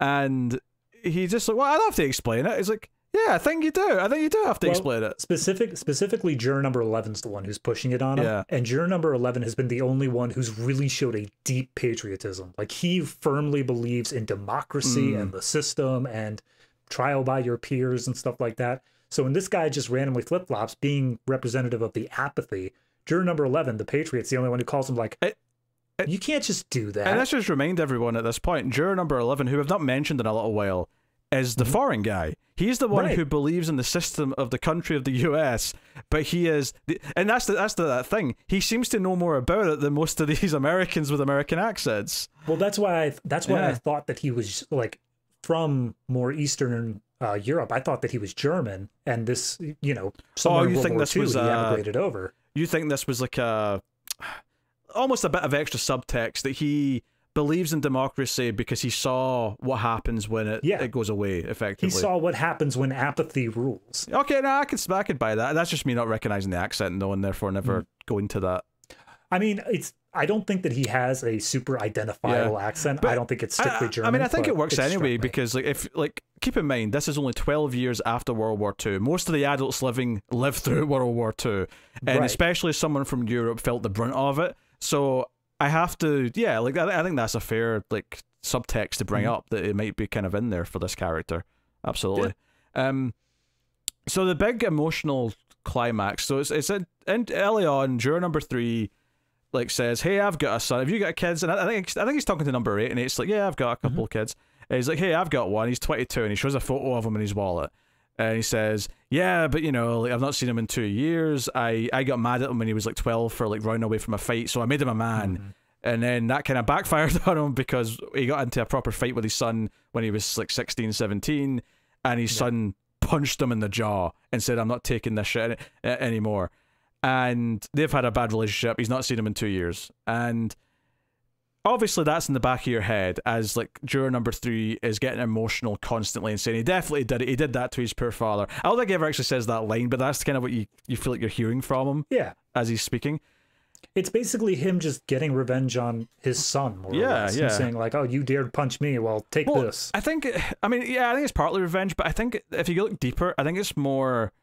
This is him trying to convince himself that he wasn't in the wrong. It's the son who was the problem. And this case is letting him blame the son of the two parties. Well, the line he says, so he pulls out that photo of his son, he throws it down, and he looks at it, and the line he says, like the last line he says before finally flipping, is he says, "Rotten kids, you work your life out," and then he like trails off. So it's basically him looking at his son and saying like, "I did all this stuff for you, and you just stopped talking to me. You just abandoned me. You just like hurt me, more or less." And then looking at this kid who is representative of his, and honestly, between the pictures, they look pretty similar. No, this kid on trial here's the thing. and his own kid. Here's the thing. Like, I get what you're saying, but there is more to it than that. There is a guilt element here. It's not just revenge on the kid. It's a self-convincing thing, which ties into the emotion, and it ties in as well to how he eventually flips. Because the beauty of the moment is that, you know, he throws down his wallet and then he looks down and sees the photo and he sort of starts weeping. He puts his head in his arms and he finally says not guilty.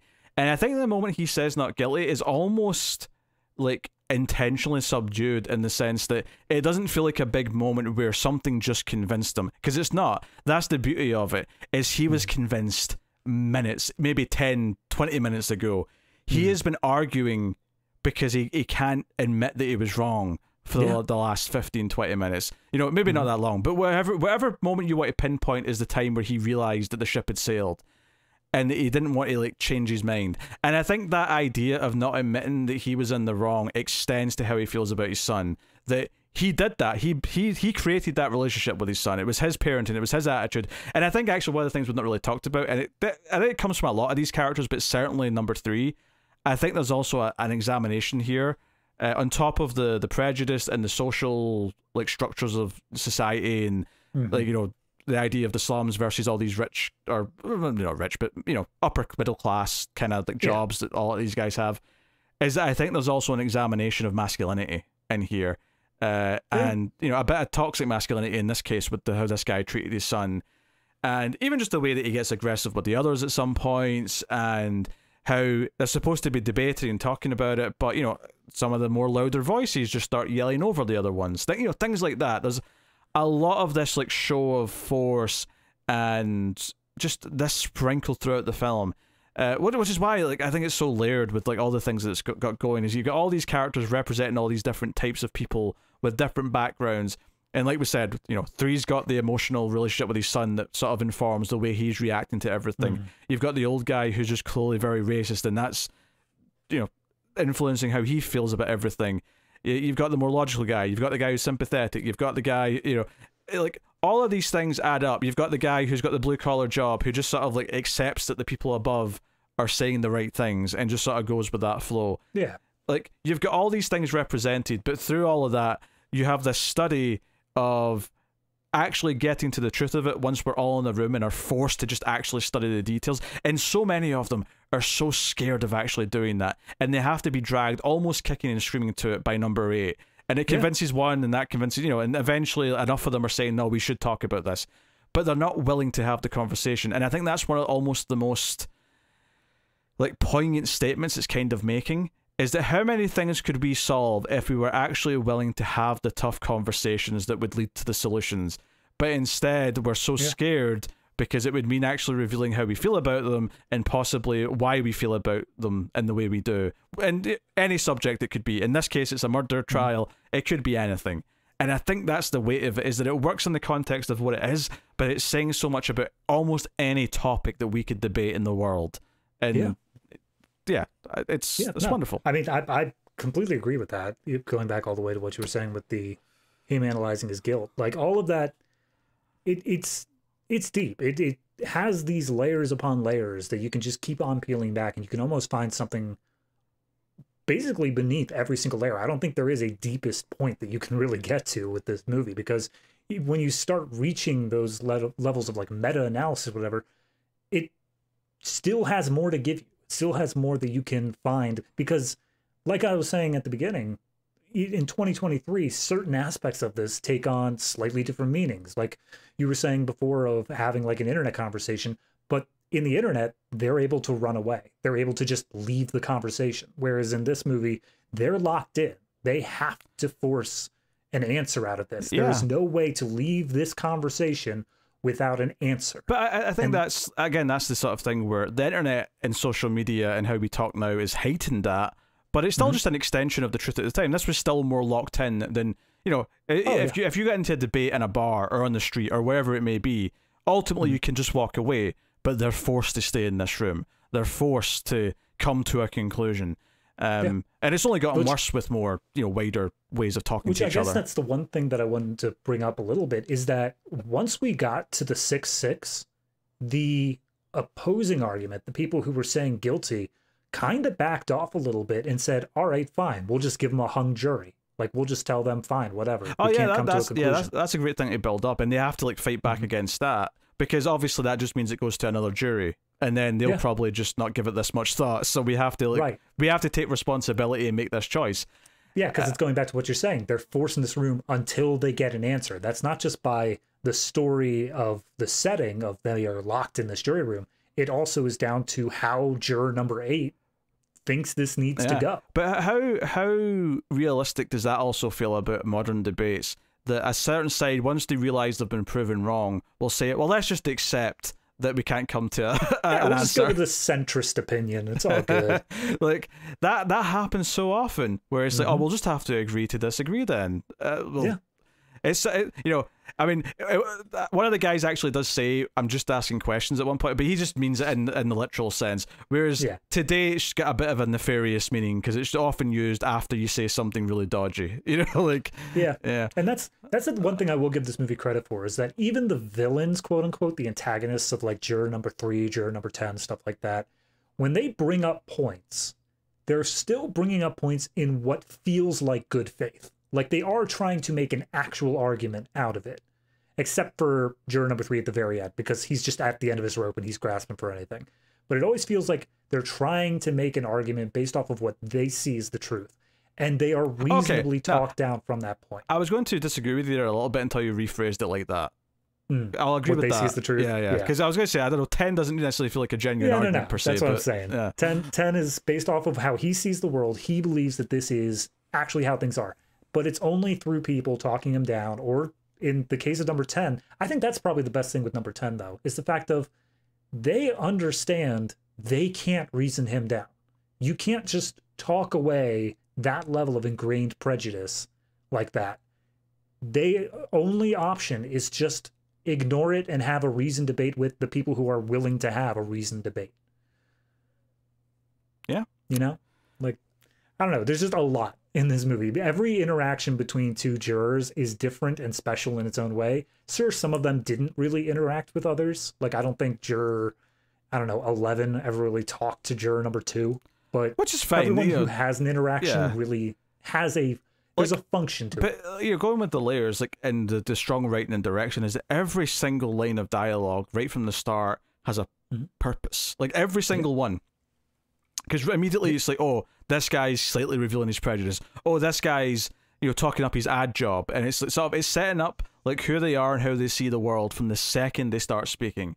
And like, it never stops. It never stops. And there's a little thing in the middle, actually, where I think it's maybe when they're 6-6, possibly, where the fan starts working. And the reason why I was just thinking about that. So the fan wasn't working at the start, and it's all hot, and they open the windows. But it turns into a storm partway through the movie, and it starts to get dark because they've been there for a while. And so they shut the windows and they turn on the lights, and then he tries the fan again soon after, and sure enough, it starts working. And he kind of smells and goes, oh, hey, they must have been maybe linked up to the lights, and because the lights weren't switched on, the fan wouldn't switch on. Hey, things are looking up. And I love that as the perfect little, he just, he tried once, it wasn't working, shit, it's broken. All right? That's the conclusion. And then later on, turns out there was actually a solution that's not that weird. That just it stands in as just like how he's seeing the case, or how some of these characters are seeing the case, and how there is a simple solution underneath the first obvious thing. You know, I don't know. But even then, when it comes down to it, they don't know for sure that it was hooked up to the lights. All they know is that the fan is working now. So it's again that little reasonable doubt where they were so certain the fan was just busted before, and then something changed, and now they're like, oh well, okay, yeah, I guess it's working. Like, it's that tiny little bit of doubt thrown in there where, yeah, it's probably the lights, but we don't know for sure. Yeah. And I think the other thing about juror number 7 is that obviously he flips kind of willy-nilly, and he's kind of called out for that. And he never really has a big moment where it's like, oh, he definitely believes now necessarily. But when they take their final vote, obviously it does seem more into it at that point. I think the way his character works here, and I think what makes it click with everything, is like what we've been saying, is that because he's apathetic and because he's just kind of going with the flow and then flips when he thinks it's turning tides, I think by the time you have those big emotional moments towards the end, when even 4's convinced, you know, I mean, not 3, because 3 is last, but like, but with time 4's convinced, it's like, oh, that's everyone else now. Like, because he was the logical extreme, you know, he wasn't extreme in any other way, but he was the logical extreme of like, if he still believes, he seems really sure, and he's a smart guy, he understands things. So once he was flipped, I think that was the point where everyone, because I think that's when the guy with, you know, the artist guy, not the artist, sorry, the ad guy, number 12, that's when he flips back as well. So that convinces everyone else except number 3, who's now the man alone. Yep. So yeah, I mean, I do think that juror number 7, out of all of their changes, he's pressed on it, but I don't, as you were saying, he doesn't really quite get that full revelation, it feels like. Like, juror number 11 presses him on it, says like, well, where's your patriotic duty, man? And he eventually is just like, no, I believe it for real. But it still just doesn't come across as genuine to me, you know? He's the only one that I feel like, yes, he's going with the flow, but he never quite feels like he truly 100% believes it. I think maybe I'm putting a lot in the performance when he that final time he says, yeah, not guilty. I do kind of believe him in that moment, and I think it's because of the other characters that I feel like it works. But like, the other characters wouldn't let up on him unless he meant it. Yeah. So, but I think it's like, I guess if you want to give it the smallest of nitpicks, maybe giving him more of a definitive, he's actually switched for real now moment might be it. I guess the moment that I was looking for later on in the movie is the part where he chimes in. He jumps up and says like, oh, but wait a minute, you said this. Where like he's actively defending the position of not guilty rather than just sitting there throwing balls at a fan. Yeah. Well, I mean, there's also the whole thing that the baseball game he was going to go to obviously has been called off because it's pissing a rain outside. Yeah. Although I do think that that's a good bit of, like, obviously the rain had its reasons for the plot. It manages to get them to close the windows. It does a lot. And it also adds to just the mood of the scene. Yeah, I think it does. Things are getting more heightened, obviously. So the sound of the rain, the visual in the background, it all helps the mood. Right. I do think that it does the most, though, for Juror 7, because before that, he's strictly like, I have a time limit here. Let's go ahead and set this time limit, and then we will... yeah, no, I see what you're saying. This is almost like he wasn't really locked in that room with everyone else until the thing he was thinking about going away to was taken away from him. And now he's actually just in this room with everyone else now. Because now he's not thinking about getting out of here as quickly as possible. Right, exactly. Yeah, now he's actually able to engage in the conversation. That's good. And that is one other thing. Once it goes, it's either 6-6 or 9-3. They basically have a discussion of just like, okay, well, the remaining people who are on not guilty seem like they're pretty hard to convince. So we have to set a time limit for how long we need to wait until we go out and say we're a hung jury. And juror number 4 is the one who puts that argument forward, but it doesn't really get anywhere because it's kind of just fodder right up before they say, oh, what about your eyeglasses? That's a thing. But I do wonder if they would have went ahead with that time limit idea. If they would have said like, yeah, no, by the time we hit 7 o'clock, we have to have an answer. If they would have kept that, if they would have like said, all right, 7 o'clock, we're a hung jury, or if they would have continued to fight past that as jury wanted. I think at that point you're writing a completely different last act of the movie, so it's hard to say where that would have went. I think it works in this case because the whole idea of the setting the time limit is that they're starting to feel the strain of being in here for a while, and that's what prompts him to start rubbing his nose because he's uncomfortable, and so it works for what it's doing. And I think because of the way the movie's been set up and like what they've set up as the emotional beats to play with juror number 3, like the ending is basically just perfect. And they they say that's us now, and they go out, and there's that perfect little touch at the end where they've all taken their coats off the coat rack, and there's one left, so it's obviously number 3's, and number 8 like gets it for him and takes it over to him, and it's just like a little reaching out of the hand. It's the no hard feelings. Like this wasn't a personal attack on you. This was just doing our job for the day. Yeah, and then the final little scene is just we see them walking out of the building, and the old man actually introduces himself. To number 8. It says, "Hey, what's your name?" And they exchange names. I like they exchange names and then nothing else. They're just like, "Oh, what's your name?" "Ah, Davis." "Ah, that's my name." "Bye," and they just walk off. I think it's just a symbolic thing that he was his first ally, and it was like, See, I thought it was even more than that. In the fact of, in that room, you're nameless. Yeah. You don't have to, I'm sure there's no rules against giving your names, but you don't have to give I think it's the idea that they respected each other as people, so he wanted to know the person that he met that day, kind of thing. Right. Exactly. Yeah. It's this idea of like, no, beyond what happened to that room now, I see you as Davis, not as juror number 8. You are a person now. Yeah. So. Yeah. It's funny, actually, at one point, one of them is talking about juror number 8. I think it's maybe 7, and he says, "What's his name?" And I'm like, you don't know his name. What's his name? Well, there are 12 of them. Take your pick. I did also, just a tiny little thing at the very beginning of the movie, as they're explaining what the jury has to do. The judge is explaining it all. Is it just weird that the judge looked kind of bored? Like it's like he was just going through the motions, and it was just like... I'm sure he was. Yeah. But as he was explaining it, they say that the alternate jurors may now leave. So 2 people who ideally could have been in this movie just exit off right at that point. Well, maybe if one of them kills over in the middle of the jury duty, they'll bring in one of the alternates. If juror number 3 actually killed juror number 8, bring in those 2. Oh yeah, we never talked about the scene where they all think he might stab him for a moment. Yeah, so the setup to the scene is that the autopsy or whatever says that the switchblade was thrust into the chest at a downward angle, and juror number 3, like, he gets into the height that the kid was compared to the height of the father, which Henry Fonda was about, and he imitates a downward motion, and everyone's like freaking out because he's actually doing like a lunging motion with this open switchblade. There's just a weird pause before he starts to move where everyone sort of freaks out, and then he's like, "No, I'm just doing it slowly, calm down." But what I liked about this is I like that the argument here is that it's like this angle makes sense, and he's holding it like almost like Michael Myers holding a butcher knife, where he's like sort of stabbing down the way. He's like, eat, psycho kind of thing. Yeah.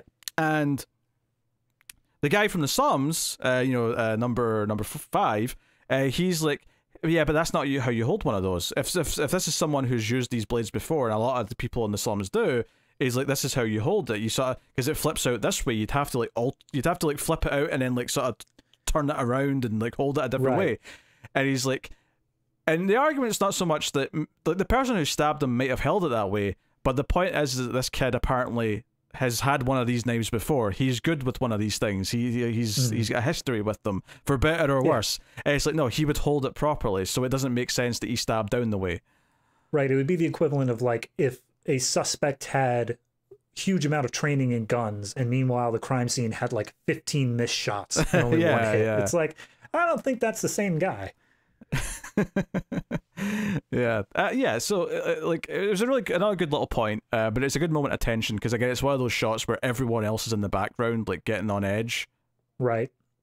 It's weird to me, the fact though, like, yes, we are obviously setting up tension in the scene, so from a directing standpoint it makes sense, but from a character standpoint I feel like you could have folded in the knife. I feel like that would have relieved a lot of issues here. It probably would have done. That was a smart choice, but I think, maybe he looked for a moment. Maybe he does think, I'll just He's like, is anybody going to stop me? Is anybody going to gasp? Because I'll do it. I swear to God.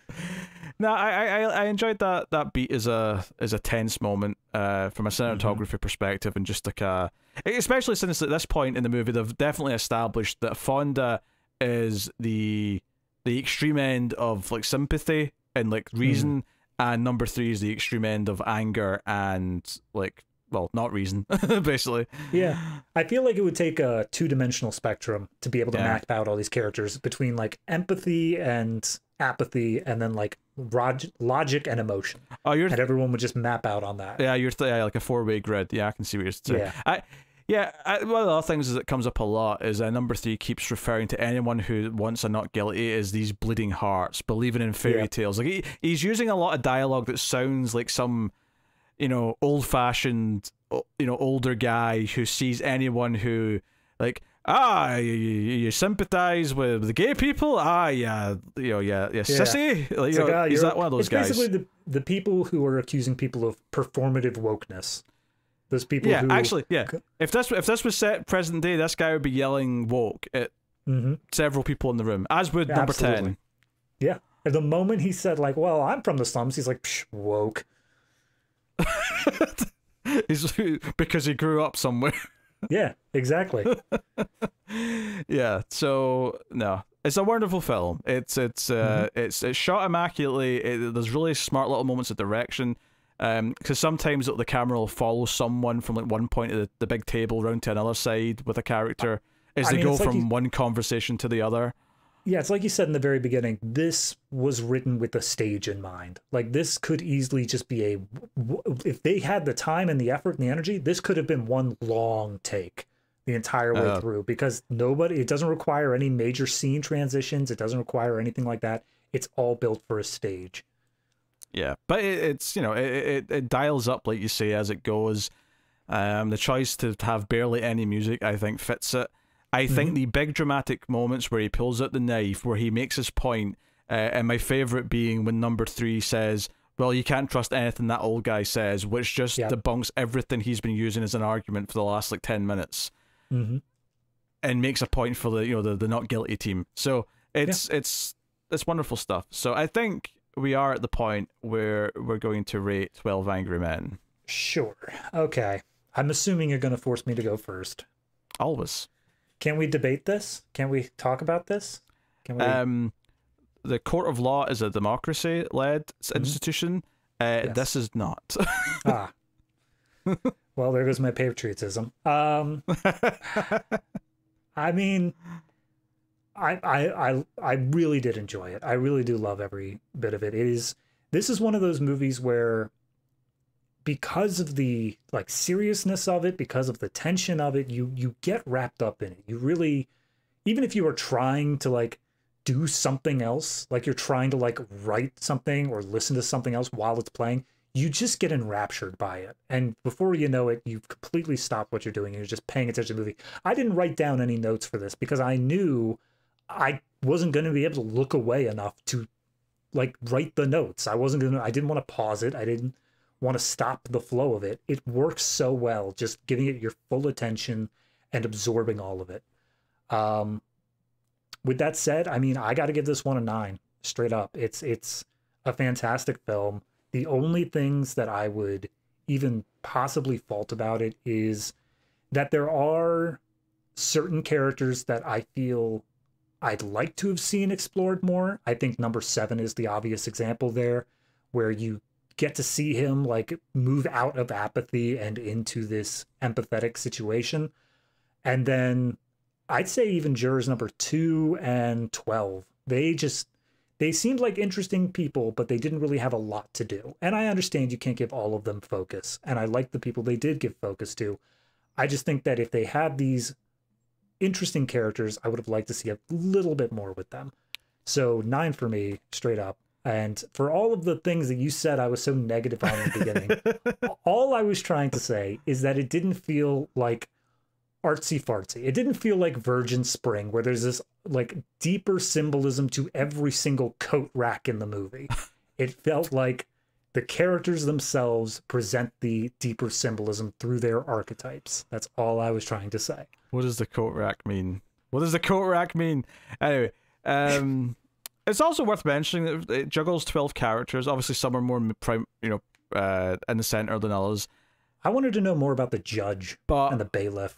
It's got 12 characters that it's juggling. It's got all these layers and themes it's juggling, all this information that it's juggling, and it does all this succinctly in 97 minutes. It is a tight film. It does not waste a single second. No line of dialogue is a waste of time. It is exceptional, and simply it is a 10 out of 10. So, ooh, all right, there you go.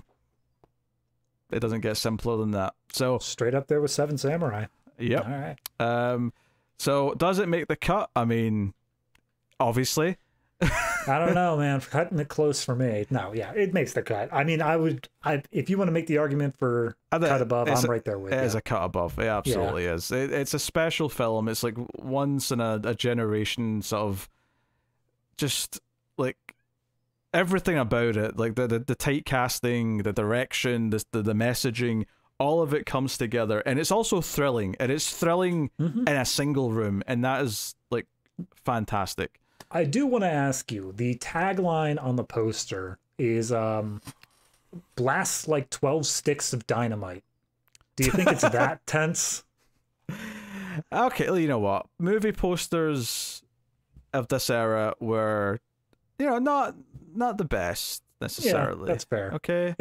I just saw life is in their hands, death is on their minds. It explodes like 12 sticks of dynamite. And I was like, that's really overselling it, but I get it. That's juror number 12 try to jazz it up when it doesn't need to be jazzed up. Yeah, exactly. Juror number 12 sitting there like, I'm going to make gold. I think when it comes to posters, I think the 70s and 80s are your golden era. And then, before's a little bit like this. I think more recent posters are a bit too samey. Are you telling me you don't like blue and orange? That was more mid to late 2000s that blue and orange was fair. Like every poster. Now it's occasionally. Now the big thing is to have like a close-up of someone's face and then big text written over the front of it, yeah. I call that one the Social Network because that's the first time I noticed it. Yeah, Martian's got that. Michael Clayton had that. I want to say a superhero movie had it recently, but I'm pretty sure there was a whole advertising campaign for like Infinity War or something where it was just the people's faces. Maybe not the text on top. Thor had that as well. The first Thor movie had oh yeah, it did. So yeah. Anyway, there you go. That's been this month's edition of Collector's Cut, the collection. We hope you enjoyed this deep dive and discussion and debate over a phenomenal film. We'll be back next month with, drum roll please,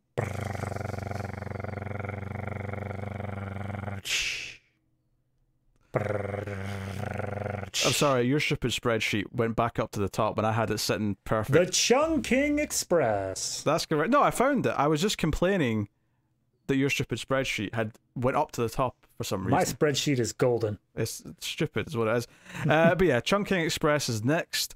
So again, something different. I've tried to, bounce around some different styles and whatnot. I'm completely blind on this one. I have no idea what I'm getting into. Good. That's the best way to go in. So that's what's coming next month. Of course, this is the sister show to our weekly series, The Collector's Cut, where we work through either a franchise or maybe a director's filmography or maybe a subgenre. There'll be a season of related movies. And right now, it's a bit of a weird month. We started off the month with a couple of animated Turtles movies, and then we're getting into the second half of Christopher Nolan's season. So that's what's going on right now. There you go. Looking forward to Dunkirk. Of course, there's bonus episodes and stuff over on our Patreon, patreon.com/MailFuzzTV. At the $3 tier and up, you get access to the bonus episode every month, which will loosely tie into whatever our main theme is. And at the $5 tier and up, you get access to Collector's Cut Extra Reels, which, to explain, is easy. It is the exact opposite of this show, where instead of doing prestigious films, we do the worst of the worst that are hopefully entertaining bad, but not always. No, certainly not always. For example, last month, we did our first Neil Breen film. I mean, that one should have been on this show, if I'm being honest. There's been a whole host of things. A lot of them tend to be available somewhere for free online, so it's not always too hard to track them down and watch them. Whether they're on YouTube or Internet Archive or somewhere of that nature, or Tubi, which is where also some of them go to live. Tubi or Freevee or Pluto. whatever. Pluto's another one. Pluto, yes. That's where they sometimes turn up. Anyway, that is the show. That has been Collector's Cut, the collection. Hopefully you enjoyed this. We will see you next month for this show. We'll see you every week for the Collector's Cut. But thank you once again for watching or listening. We always appreciate it. Keep watching movies. And were we two happy men in the end?